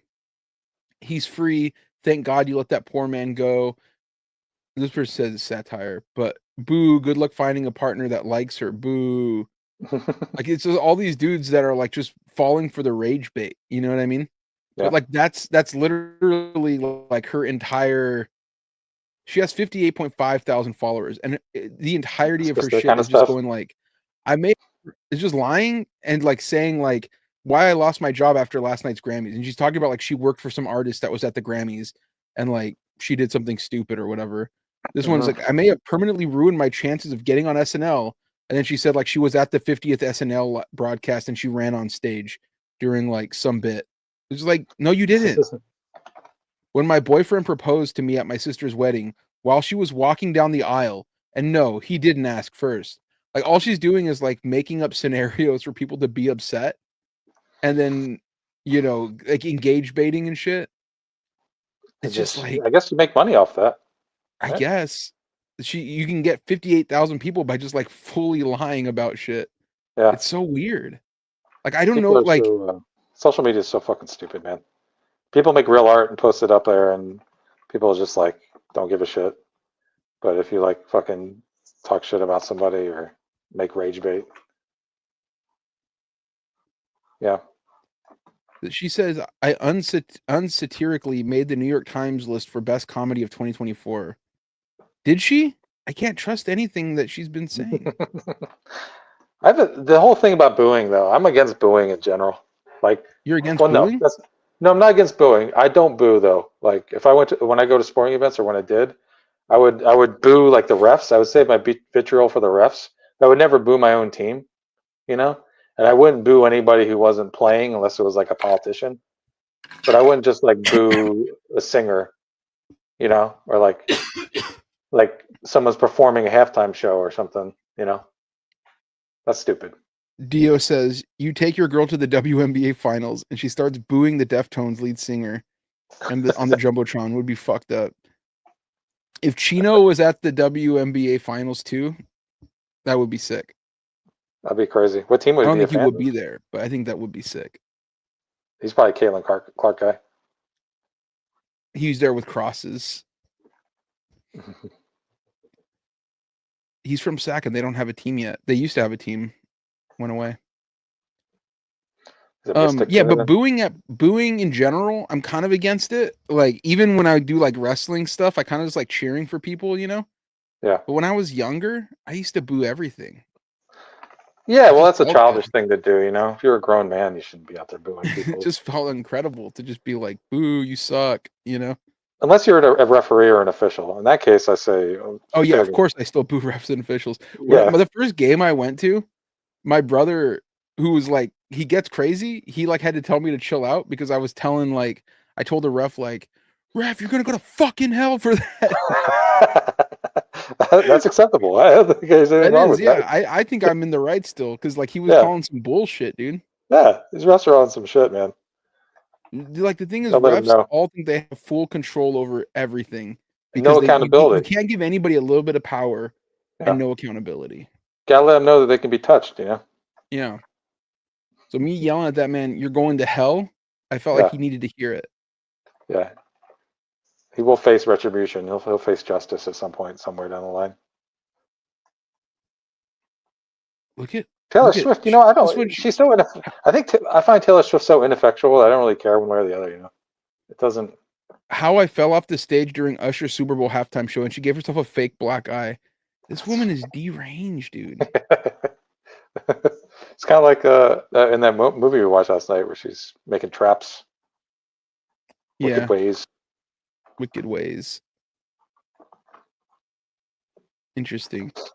Yeah. It's always weird when you find new people like this, you know? Yeah. Industry plants and stuff.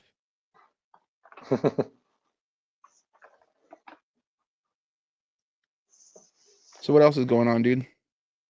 Not much. Just coloring a cover right now, so busy doing that. Yeah. That's about it. I was thinking that we could do a tier list. Okay. But the tier list I wanted to do. Wait, hold on. Sophie's saying something here. I feel like maybe what this girl is doing is like art though, like she's doing comedy bits or something, but they're not funny though. Like here, I'm gonna put on another one about her losing her chance to be on SNL. So I took to the stage last night during the SNL 50 live broadcast, and it was completely unscripted. So I just wanted to talk about how I came to the decision to even do that. So it was during the New York City musical that Pete Davidson and John Mulaney did, and during an audience segment, like when Kristen Wiig was in the audience, it cut to my face, and the audience got a huge laugh at my reaction, which I was really proud of because I was just there as a content creator, like basically as a nobody. And so at the end, when everyone from the whole sketch got on stage, well, for context, you need to know about like the comedic principle of a callback. Like a callback is basically when you remind the audience of something that made them laugh earlier. So I was like, I should do a callback. Like I should go on stage and remind people of the reaction that made them laugh. And honestly, you kind of had to be there, but the spirit of the event was like so collaborative, so spontaneous. It made sense. So I go up there and then I realized like I have no idea what the lyrics are to this song. So I just basically find it. Like this isn't a joke. Yeah, that's not even. No, I don't mean they're funny, but she still had to come up with them as if they're performances. Hmm. I guess I just don't understand like why. Like I don't understand the clout, man. Salt says this person lives in another plane of reality. Did she dye herself green? She should change her name to Daisy Riddler.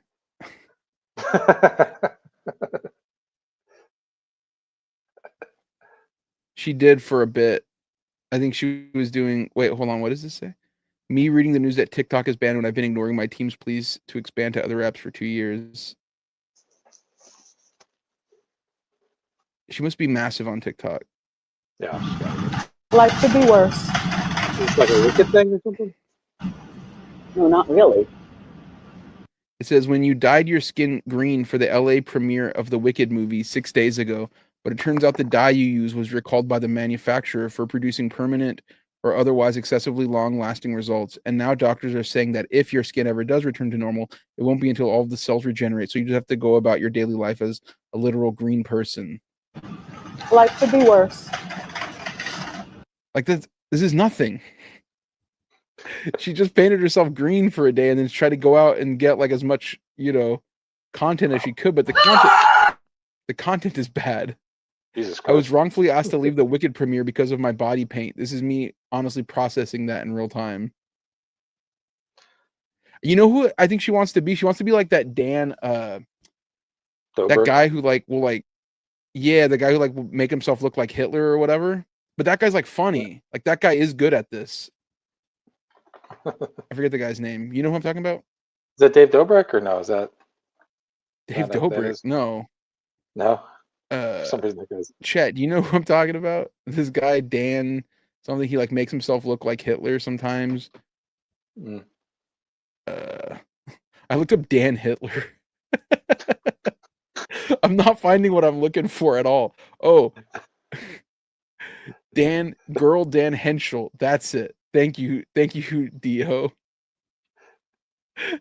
Dan Nanan. Dude, people are bullshit, dude. My boy Dio already got me. You can't fucking fool me now. Here, look, I'm gonna show you. Like, this guy is the real deal of what she's trying to do. Maybe she's just doing like the Taylor Swift version of it, but like this is the vibe, I think. Look at, I just got punched for no reason. That's hilarious. You know what I mean? Like, the reason is because he's dressed like Hitler. Yeah. Sure. And this guy's got way more clout than her, Yeah. Well, Rome wasn't built in a day, You gotta start somewhere. Yeah.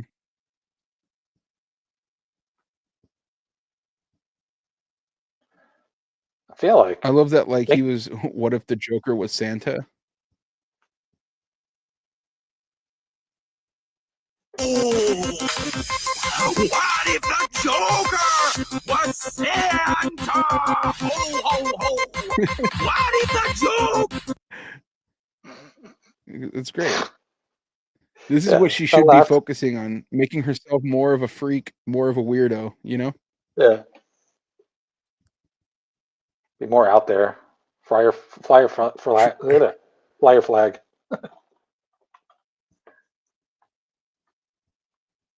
Yeah, she's just kind of normie, She doesn't have it in her.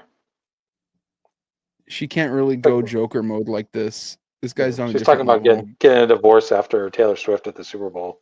I mean, that's the level we're talking about. She's not. She went viral though, to be fair. Yeah, but is it art? I don't think it is.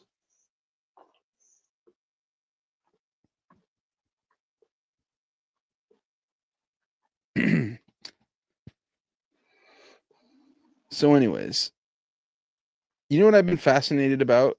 I mean, you know what I've been fascinated about lately. Cement? What's that? Cement? I was thinking of this like Ethan Klein situation. Oh boy. Because it's been for people who don't know, I started watching H3 like a couple years ago when I noticed that Ethan Klein started talking about like he's a socialist. He was like, I'm a Before you get started, while you explain this, I'm gonna go to the bathroom real quick. I'll be right back. All right. All right. So I was fascinated about this because I when I saw those like group of guys like H3 are you gonna go? He like didn't mute himself. I could just hear everything.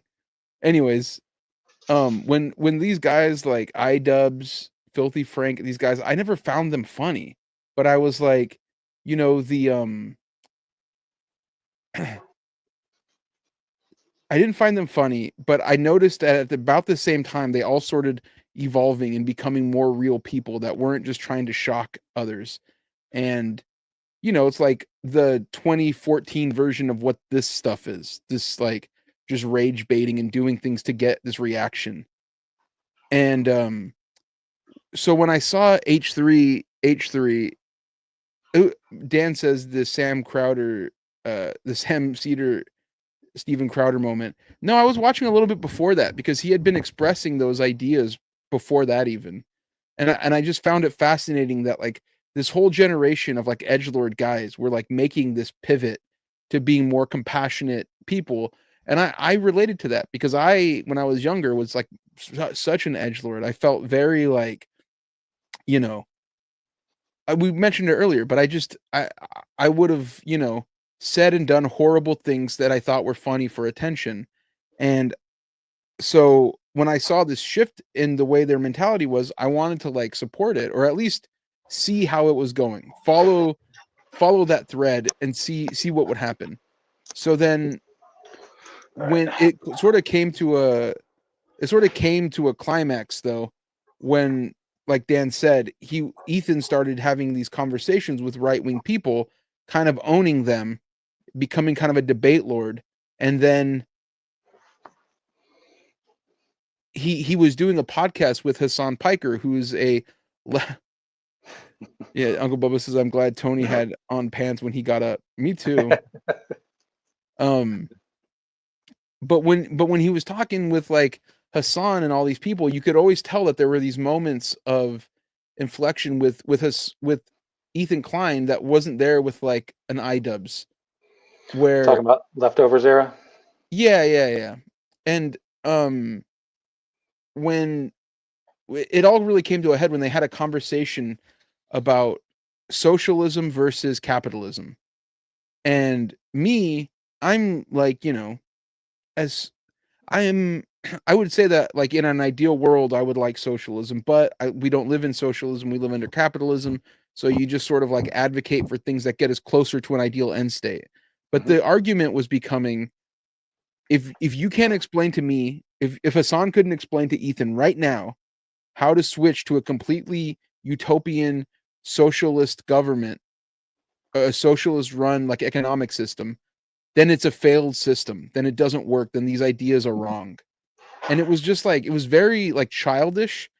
And you could tell that like the way Hassan was talking to him was like fucking him up, because it was like, he was right. And the chat was telling him like, you're wrong.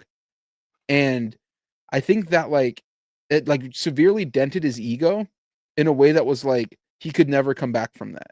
And so like, the next thing that happened though was October 7th, when, the Hamas, Palestine, Israel, that whole conflict like hit this, major crisis point, and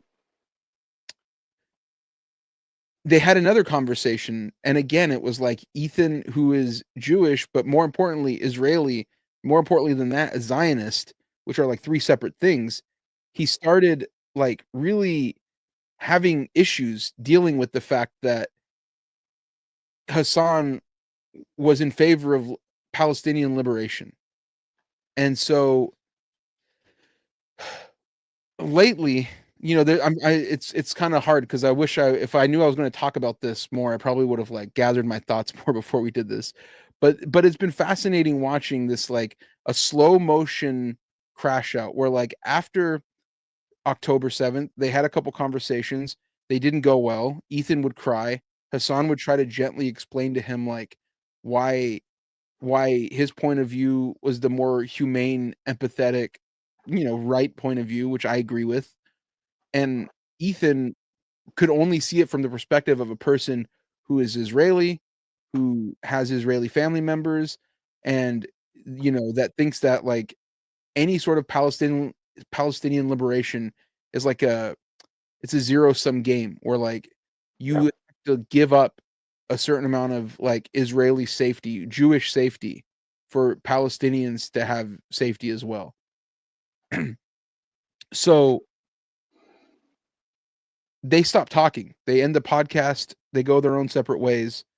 And then like months later, there are jabs from Ethan at Hassan, while Hassan is kind of just doing his own thing.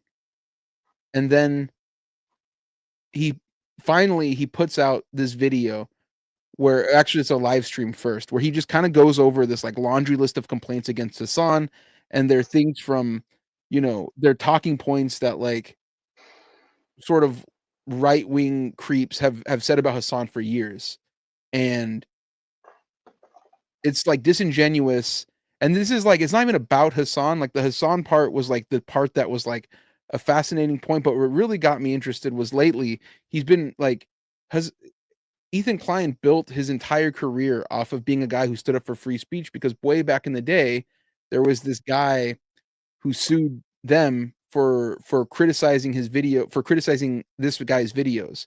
He made these videos of like a guy walks up to a girl, hits on her, and they do like parkour. Really stupid. But the guy said that them using that content was a,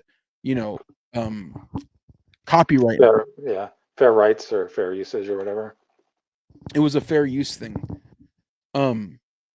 So now Ethan is like trying to sue like entire subreddits that like he says are like harassing him more than anybody ever has. And it's just fascinating to me to see this guy's like slow, like I don't know what the right word is, like the devolution, like the like Descent. Inverse of an evolution, like the de-evolution backwards. He's going so far backwards that like now he's just like freaking out every single episode of the show that he has. I don't even watch it. I was hate watching it for a little bit because I was rooting for the guy, and then as time went on, I would just see him like just have these freakouts, and I'm just like, holy shit, man, this is like, this seems unhealthy, and it's like it's dark and it's fucked up. So like, it's sort of like the same way I was like, oh man, I'm happy for this guy that like is taking the same journey that I took to be more like compassionate and open-minded, and like, I was always probably more left politically than he was, but just like taking those steps to become more enlightened, and then just saying, never mind, I'm going to go completely the other way. It's been really wild for me personally. Yeah. I think too with him and Hassan, he like clearly has like an axe to grind. He feels Hassan makes him feel inferior, I feel like, and he's so defensive, like, well, and it gets to like why a lot of these people feel inferior about Hassan, or specifically it's like because they can't just say the same things they would have, like, oh, he's soy or whatever. Like he's a big jacked handsome guy that like, like you could say a lot of things about him. You can't say he's like an ugly little like leftist soy guy or whatever, right? Yeah, but also like he's really he's brilliant too. The guy knows his shit. Like and that's the other thing. So like for Ethan, a guy who is not those things, he's always been able to say like, well, I'm really smart though, and I'm really funny. Yeah. And so he did a podcast with somebody who was smarter, funnier, more handsome than him, and it's just like it destroyed his ego, left like a massive crater. Yep. Dio says every clip I've seen with the crew looks like they're in a hostage situation. Everyone's afraid of him while he's going on a wild rant. Yeah, it's like it's really alarming. Yeah, he doesn't look well. He looks very unwell. Like, because I used to watch him back in the day, and I hadn't seen him. I haven't watched him since October 7th because that's when he kind of, he went off the deep end. And then I saw him again, and he was so much skinnier, but he looked sick and just unwell. Yeah, I mean, it's crazy because like the amount of energy that he's put into this like hatred of Hassan and the left now, because like he put out a video that was a content nuke meant to like destroy Hassan. It opens up with him going like, the real danger in America is communism. It's like, that's the danger in America right now, currently, like the world, that this United States of America, that's the problem, is the rise of communism. Where is it? Where's it rising? Let me know where it's rising. Yeah. Let me know when we can get some of that communism, like the red, like you can't do a red fucking, Red Scare when there's like nothing to be afraid of. You know what I mean? Yeah. No, it doesn't even exist. Like there's no leftist political influence in the United States government and in the culture. The left said I was bigoted, so I had no choice but to become bigoted. Right. But I feel like for young guys especially, like it's so easy to like, if you're insecure about something, to put all of your ego into something that is, that is external, right? And like some people do it with like sports, some people do it with art, some people do it with like, I don't know, playing video games or whatever. But like it's clear that like if you do that, if you put all your ego into that kind of shit, like you can only ever have it be like fucked up. You know what I mean? Yeah. Like I don't know, what do you like? I know for me, for a long time, I would say that I wasn't like that with my art, but there was definitely a moment where I went to a convention. It was like the first show I ever did in Seattle. And I remember going there and I thought like, oh man, like I've arrived. I made like, I'm working on an X-Men book. Like my art is sick now. Like it used to be shit, but now it's pretty good. Even though like now I know it wasn't that good. But at the time I thought like I'm killing it. Right. I go to this show and like nobody gives a fuck. And I remember just feeling like shit. Like that by the end of the weekend, I remember feeling like, man, I came all the way here. And like I thought it was going to be like oh man, we all love this guy, but I fucking like it was like I didn't get that reaction. So immediately I just like shut down and I felt like shit. And it took me a while to realize like, oh right, it's because I had built up so much of like my self-esteem into something like that, which I cannot control at all. You know what I mean? Yeah. And it's like, yeah. Have you had a situation like that? Do you feel like you've like had one of those moments where you realize like the reason you feel bad isn't because you like there's anything really the matter with you? It's just like you've allowed yourself to like have a wounded ego. Yeah, all the time. I mean, not all the time, but like invariably, whenever that happens to me, it's because I've like put too much of my ego into something. Give me an example though. Geez. Give me a spot. The time where my ego got the best of me. Yeah. I don't know, man. It's so like with my work, especially, it's like I remember going to a signing here in town after this book Deuce of Hearts come out, and it was like I was so proud of it, and it was through Vault Comics, and I had the signing that we promoted for like a week, and then like one person showed up. Yeah. And I was like, oh yeah, no one gives a fuck. Like dead signings, because I did those when I was younger. Like we would go to a signing and there'd be nobody there. Yeah. I never cared about that. I was always like, I if anything, I felt bad for the store that had us because like sometimes if they got books and nobody came for them, I was like, oh man, I'm sorry. Do you want me to sign these? Like I don't know. Yeah, well, I felt bad about that too, for sure. But like that, I think work too. Like you get rejected so many times, even when you're like thinking you're great. It just for me, it just kind of becomes like, yeah, whether you like it or not, it's. I got to take it the same. I can't get too worked up if you just if you tell me I'm great, and if you tell me that you hate my shit and you don't like my work, it's all equal, Yeah. Because.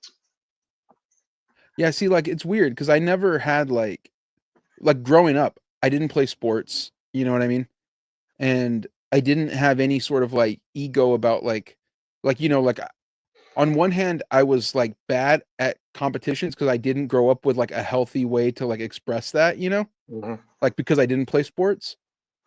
But then I also like had such like I gave such little of a shit most of the time that it was also like, I can't really be hurt because I'm not doing anything. You know what I mean? Yeah. And it wasn't until like, I started doing art, I started doing comics, I started putting my stuff online, and then I realized like the more I did that, the more I had built up followers and stuff that you could like, that's when I probably went wrong because I did put so much of like external validation from like getting notes on Tumblr or like, my work coming out and getting good reviews that was when it was like, okay, well now I'm putting it somewhere else. Whereas before it would have just been like, am I good as like a person, Yeah. And which was most of my life. But it was when I got into comics and started making them, then it was like, okay, well now I'm offloading this into something else to feel good about myself. And it was like, it was definitely like a crazy awakening. I did not realize it in the moment. I remember my buddy Dennis, I went to him and I was just like fucking like tired looking, probably looked like shit. And he was like, what's the matter? I'm like, oh, nothing, whatever. And then like, I told him like, I just thought like it was going to go better, but it kind of went like shit this show. Like I might as well not even came.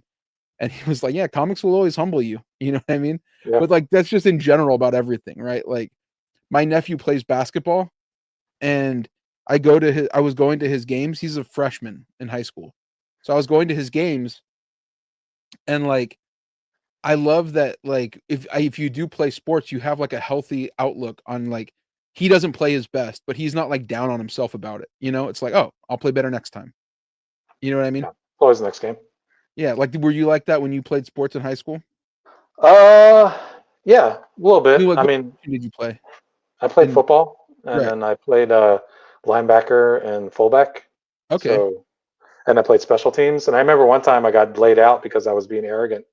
I was on punt coverage on practice, and we had a return guy. He was like a small little dude who was really fast, like 5'5", 130 pounds. And I'm running up, looking at the ball, not looking at him, and he Mhm. just fair catches it, and he takes the opportunity to give me a cheap shot. And I woke up, I was on my back, and they had people standing over me with smelling salts. And from that point forward, I was like, and he was a small guy. I was like, okay, a guy like that small can lay me out like that. Like, maybe the sport isn't for me. You know, like I'm not built for this. Because the Yeah. competition was fine. I like the practices actually, because I felt like I like repetition. You know, so like getting out of class, going to practice, doing the practice, working out and getting all the frustrations out, and then going home, eating, and going to sleep. I enjoyed that. It gave me like Yeah. structure. So like I think after I stopped playing sports, I kind of went off the rails as a kid because I didn't have that structure anymore. So I was kind of aimless for a while. Yeah, that's interesting. I mean, because it's different than what I was like. It's a different like sort of Yeah. what you got out of it was different than what I was talking about. But that doesn't matter. But I was thinking about just like other artists and stuff that I know whose like egos are so out of control. You know what I Yeah. mean? And it's like you could see it manifest really fast when like somebody is like they're good, but then like they suddenly realize it and think they're like maybe better than they are, and they don't know how to like they're not interacting with like Yeah. with people like in a normal way, or like it just you could see them like that you could see a separation. Whereas I never want to have that. You know what I mean? Yeah. I went to art school, and I think anything I got out of it was humbling because Mhm. like there's a bunch of great artists at the school, and no matter how great I think I am, I go to a class and I'm still not the best in the class. You know, there's somebody Right. better than me, so that kind of humbles you right away.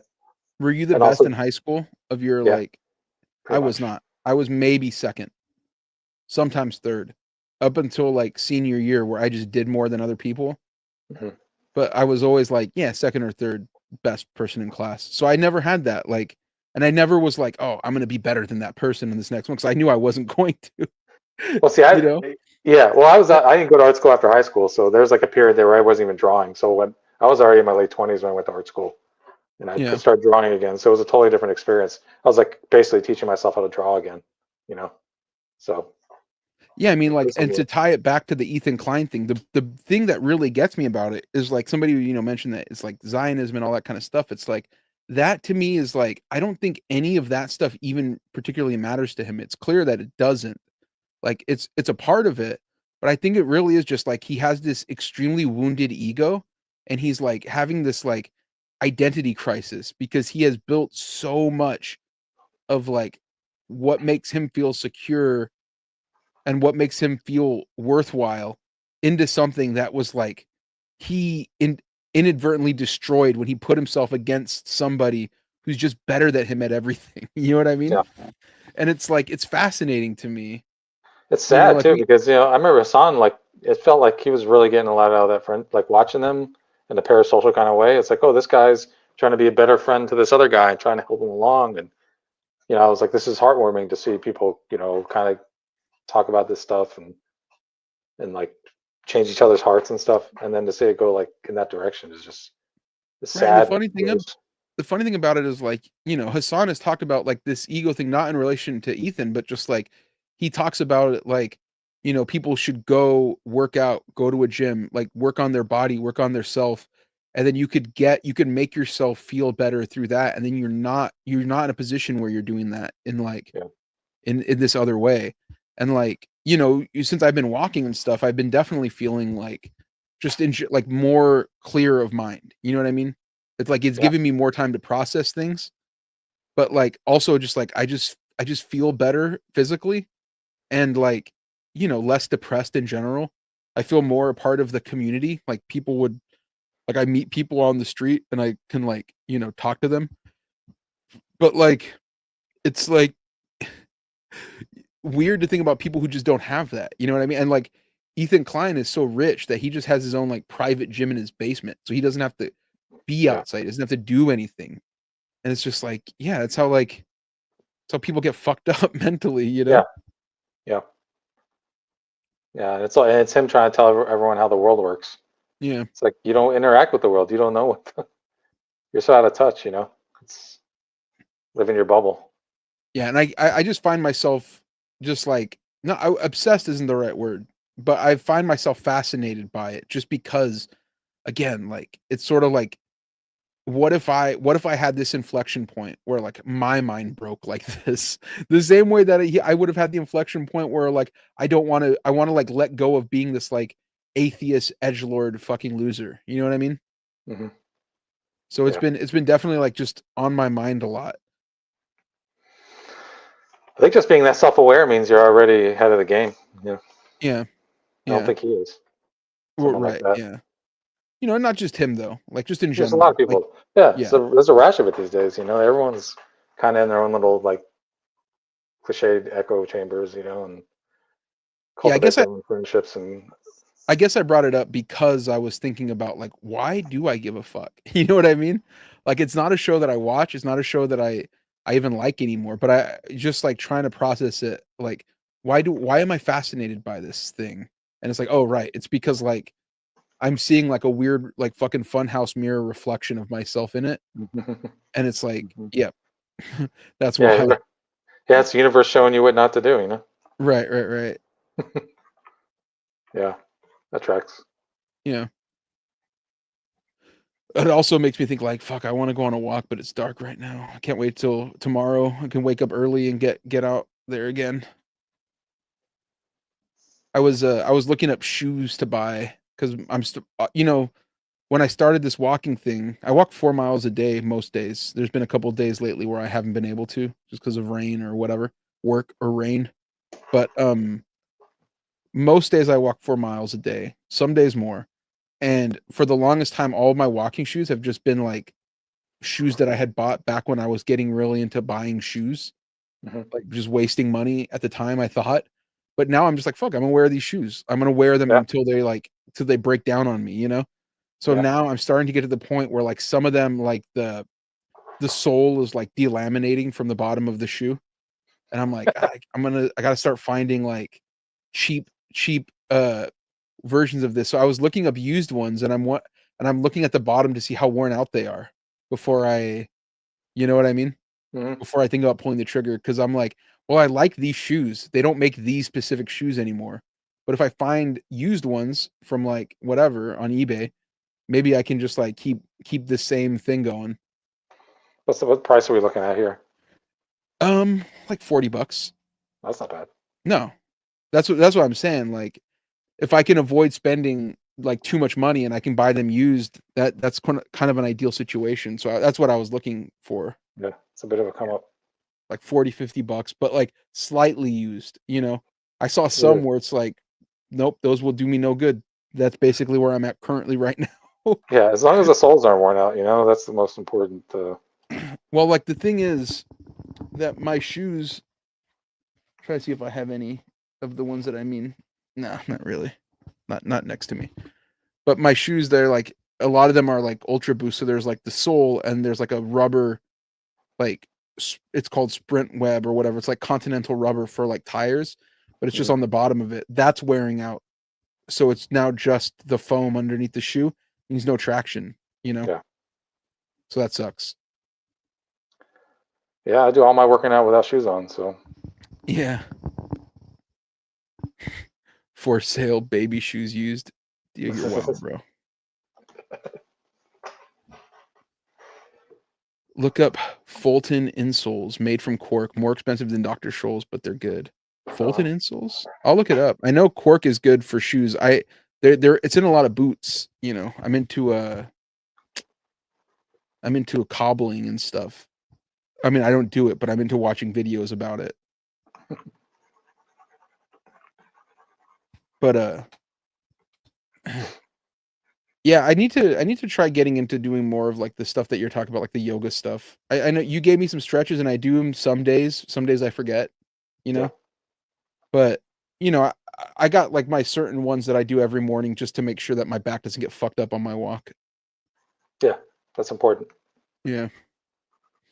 Especially for a bigger guy, you know. You gotta make sure you don't hurt yourself. Yeah. I fucked up my sciatica the other, like, when I got sick. Or, I don't know, like, sciatica is not a muscle, right? It's like a nerve in it. Yeah. It acted up. It was bullshit. But Sounds like lately you're I've being been a good. bitch. Was that? Sound like you're being a bitch. No, it just hurt. I was still walking on it. I'm fucking with you. I'm being toxic. Sorry. It's crazy. You need to heal, bro. For real. Yeah. But I it's need a Gen it's like X Ethan Klein to show me a way of what not to do. it's funny that there's like all these different like sort of public meltdowns of people who just can't admit that they're wrong, can't admit that they fucked up in some way, and like put themselves out in this way. Like the Young Turks are kind of the same way, you know? Yeah. Oh shit. Salt says sciatic nerves runs down the whole posterior chain, usually caused by lumbar instability. He's right. Yep. I wear Skechers work shoes that are flat sole, non-slip, and Fulton insoles.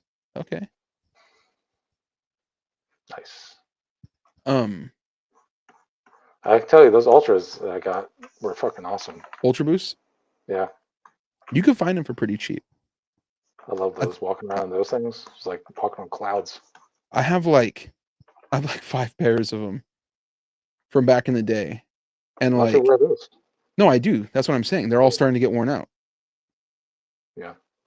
I mean, like I just rotate them. So like some days I'll wear one pair, some days then I have like some New Balance shoes that are like stiffer, that are also very comfortable though. They're like the 990s or whatever. I have a buddy who lives in LA. On that. This man's a gymnast. He's a circus guy. I have a buddy in LA who jogs barefoot. Dude, I thought about getting barefoot shoes. Mm-hmm. Because like, you know, it's the same thing, but like I guess it'd be the same principle, but you just don't fuck up the bottoms of your feet or whatever. Yeah. But it's like naturally your foot should not have to have like all this extra support around it. It's how it makes your foot weaker. Yeah. So I was looking this stuff up and I thought about getting it, but then I'm like, well, let me just let me go a little bit longer with the support before I start trying to like max up this thing. Like, let me not fuck up my legs more than they already are. Yeah. Yeah, my buddy's always been a really thin, like skinny guy, you know. Just has like that build. Uncle Bubba says the Young Turds. Yeah, so like I was gonna say, like the Young Turks, though, like they are very similar, where they're fucking up and they have these weird ego crashes where they feel like they should be the online voices of the left. Yeah. And then they like when people challenge it, they're like, how dare you? Everybody must hate me. And it's the same thing with like this Drake shit, you know? Mm-hmm. Where it's like he feels like he belongs in this place. He's put all of his ego, all of this like, you know, sort of psychic investment into this idea of himself, and you can't do that because then when it gets wounded, like there's nothing, you can't protect it because it's not part of you, you know? Yeah. Yeah, you gotta have a healthy separation of who you are as a person and like your work what you do and what you do. Yeah. And I feel like, you know, doing what we do, sometimes I get lost in it because we do it so much and we're home working so much that sometimes I get wrapped up in it, and that's when I have to go like take a break and I have to go outside and I have to like go exercise and go hang out. Like when we're watching movies, sometimes just where I'm just watching movies, I'm not even working, you know, and then going out with my friends and doing stuff out in the world, you know. Yeah. Because, you know, I know it's cliche, but like comparison is the thief of joy, you know, and that's like, for me, it's apropos. Yeah, I guess I know. I'm people getting gigs, and I start thinking like, "Why am I not getting the opportunity?" I'm like, "Well, I never really tried for that opportunity. Why would I ever get that?" You know, I don't want that. Yeah, I don't want that. Yeah, I never wanted. I mean, it's real easy to feel that way. Like when I see people getting like Marvel jobs or like DC jobs, I'm, fuck, I would like to do that, but it's like, I don't actually want to do that. Yeah, you know, I would rather do what I'm currently doing, even though it's like I would like to do more of it. I would like to be faster of an artist, but that has nothing to do with like what I'm mad about, which is like, why don't I get that opportunity? You know? Yeah. And that I don't give a shit about actually. But it's just like, yeah, in the back of your head, you're thinking that should be me. That's something that I should be doing. Yeah. And that's like, and part of that is maybe people say that's healthy because that drives you to be a better artist. And maybe there's some truth to that. You know, you don't want to become too complacent and whatever, but also it's like, yeah, it's not healthy to be like, oh, why is Sophie getting to write and draw Supergirl? Well, I know why she was in it, you know, because they're woke. They wanted a DEI pick for the book. That's the only reason she got the job, was because they were like, we need somebody woke, we need somebody DEI.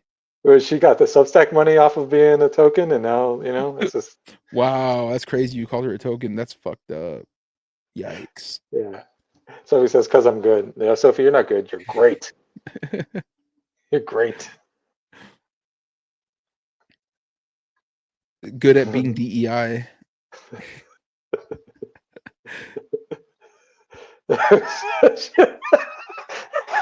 Well, hold on. I missed what you said. Hold on.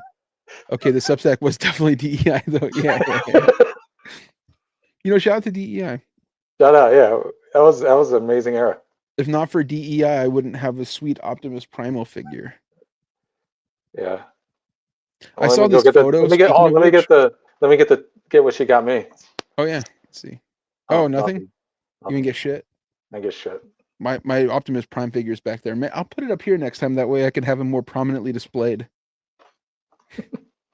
I saw this picture at Drake's concert in Australia, and all these people had up signs that were like, you know, Drake, like, please buy my mom's house, or like, please give me money for an engagement ring, or I'm raising money for like a trip to Ibiza or something. And it was like all of his fans just have up signs like asking Drake for money. And apparently it's because sometimes Drake will give fans money for things, right? What? But I was thinking about how funny it would be to go to any show and just like have up a sign like, please give me money. Like, please give me $20, please.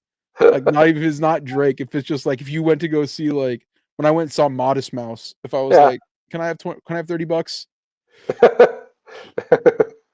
Going to see fucking Beach House or wherever. I think that was the last concert I saw.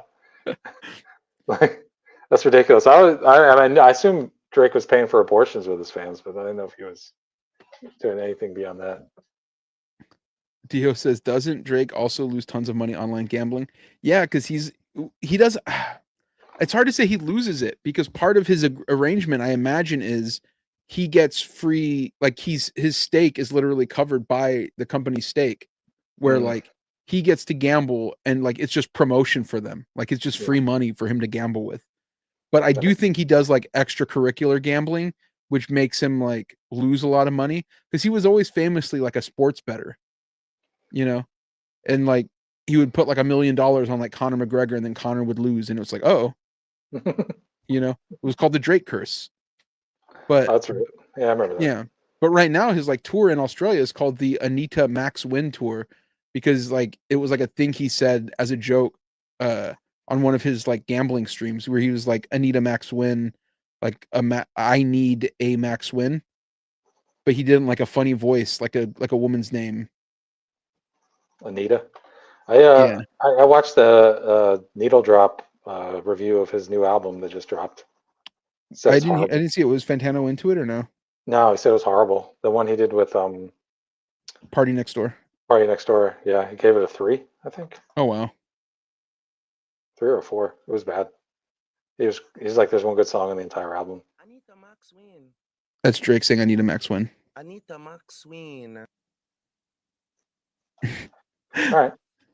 Yeah, but he's a scumbag, dude. Yeah, he's a fucking dirtbag, man. That said, if I went to his concert, I would be like, Drake, please give me a new Rat Trap figure to go with my Optimus Primal, because he can wear him like my Optimus can wear this Rat Trap like a backpack. My friend blew her Substack money, so I need it from you. My friend can't get her she can't get her DEI royalties for Supergirl fast enough. Sophie says, I wouldn't have gotten that gigantic 4-foot Jaws. Yeah, dude, that Jaws is sick.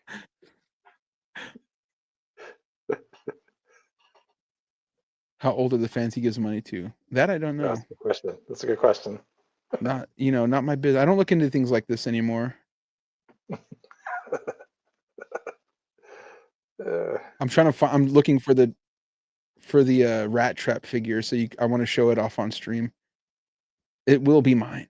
I will, even if I have to beg Drake for it, I will have this thing.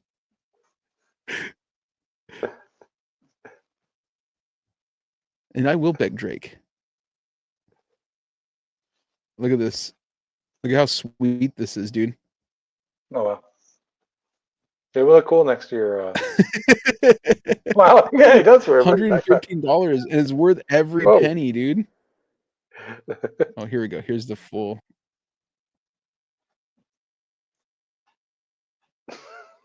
Look at what an adorable little mouse he is, dude. He's doing pair hands. Ramon, once I get my first big Superbowl check, I'll get that rat track figure for you or whatever his name is.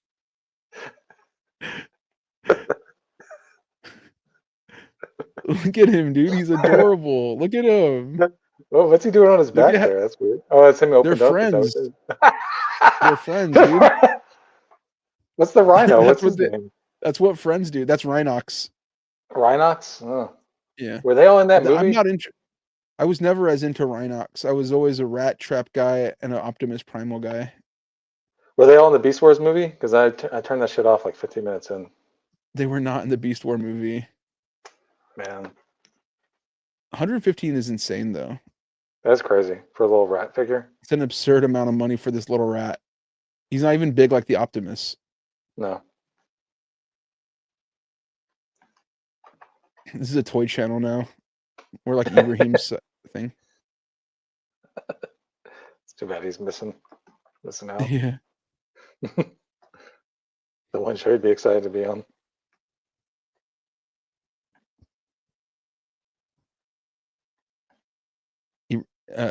Dio said iconic. It is iconic, dude. That's what I need. This is what I'm aiming for. Look at the perched up there, Red. He's got like a Master Blaster thing going on. I remember thinking like a while back, there were these sweet Alita Battle Angel figures, but I remember thinking like that would be too creepy to like have in my room. Like if somebody saw it, they would be like, that's gross. But if I had this in my room, everyone would think, wow, that's very cool. That's a very normal object to have. Yeah, you're correct. That is a correct evaluation of that solution. Like Alita Battle Angel, weird, creepy, perverse. I want to leave as soon as I walk in. Sick. Yeah, I want to hang out. Crack open a fucking Mountain Dew, play some video games. Oh, look, here's the other ones. I found a tab with more of the expensive Transformers. Anita Rats win. This is why I miss Dio, dude. He was so funny on the podcast. Anita Rats win.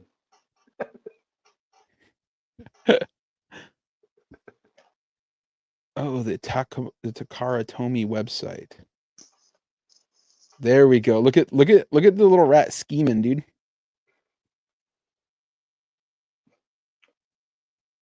Oh, this site is so cool. I don't see it. All I see is the same. Oh, wait, hold on. Here we go. Oh, shit. Cybertron battle. Wow, that's crazy. Look at this. Look at him. Oh, that's cool. He's got a gun. He got a little blaster. This is the coolest action figure I have. And look at, you can take pictures with all their friends. There's Rhinox and Rat Trap and Cheetor. Dinobot.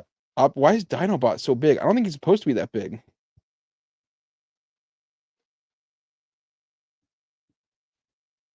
That's crazy that they made him a giant.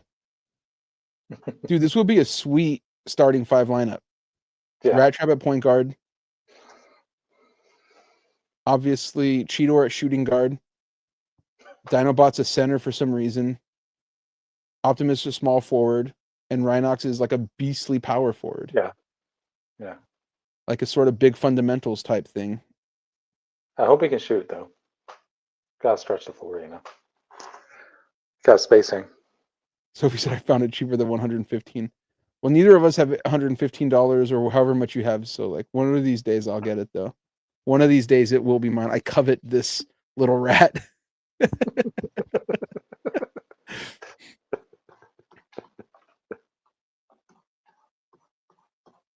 We got anything else? We start wrapping up. Yeah, I got nothing. Where can people find you? Tony Gregory on Blue Sky. Tony Gregory on Instagram. Sophie says it's not out until January 2026. Then I got time to save then. Dang. Yeah, before the asteroid. Wait, when does the asteroid hit? That's not for another 8 years after this, no? Yeah, 2032. There we go. Oh, not 8 years, 6 years. But still, I'll get to enjoy my rat trap for 6 years. Yeah. It's more than most people get. Yeah. See, that's a callback. Little comedic device. Technique, yeah, a little device. Yeah. We know Anyhow, they can find you in the club. In the club, popping bottles. No. Blue Sky, Tony Gregory. Instagram. You can Tony follow Gregory. us, our collective, El Camino art on stuff. ElCaminoArt.com. Get on our mailing list. You follow me at Ramon Villalobos, the Ramon Villalobos on Instagram, and you can check out our. If you want to support the show, I think we did get some Patreons, like a couple. You can go to patreon.com. patreon.com/MexFlantayo. I need to change it, and I need to start putting these episodes up on there. But I want to also start putting up stuff pretty soon. New comics I'm going to be putting up there once they start being finished up. But a lot of irons in the fire. A lot of pounds of cheese being eaten over here. I'm practically my pores are practically secreting yellow cholesterol. I'm so overdone with work and materials right now. So I'm excited. We call that liquid gold. Yeah, for real. You know what? Good bounce back after the rough start tonight. Oh my god, dude, that was miserable. I couldn't believe that. Yeah, I was sitting here all alone. When you said that you left, I was like, why did he leave? I started rambling about Elon Musk deputizing his fucking security team and how it pissed me off, and then that's not a reason to leave. Like, because I was like, fuck. Oh, there was no one here. I was like, hopefully he's vamping, and then I left. I was like, are you fucking serious? I was trying to log in on my phone and my laptop, and it was just taking forever. So I'm like, all right, I'll just wait till this goes out. But, I wasn't ready for my. I wasn't ready for my close up. We're ending the show on time. Well, learn how to vamp. You should have just started reading the Elon thing that pissed you off. It came in like, what? Hopefully the asteroid comes sooner than later, and then that would have been like a hilarious bit. But whatever. On that note, I hope everybody has a great week, and we'll be back here at the same exact time next week, because we are now doing the show every Thursday at 6:30, which has been working out great for us, frankly. Yeah. So thank you very much, everyone. Hold on, I got something. Wait, no, I don't. Wait, hold on. Go into the soundboard. Hold on. Hey, everybody. Thank you for watching my video. If you really like it, then you should subscribe. Thanks, everyone. Talk to you next week.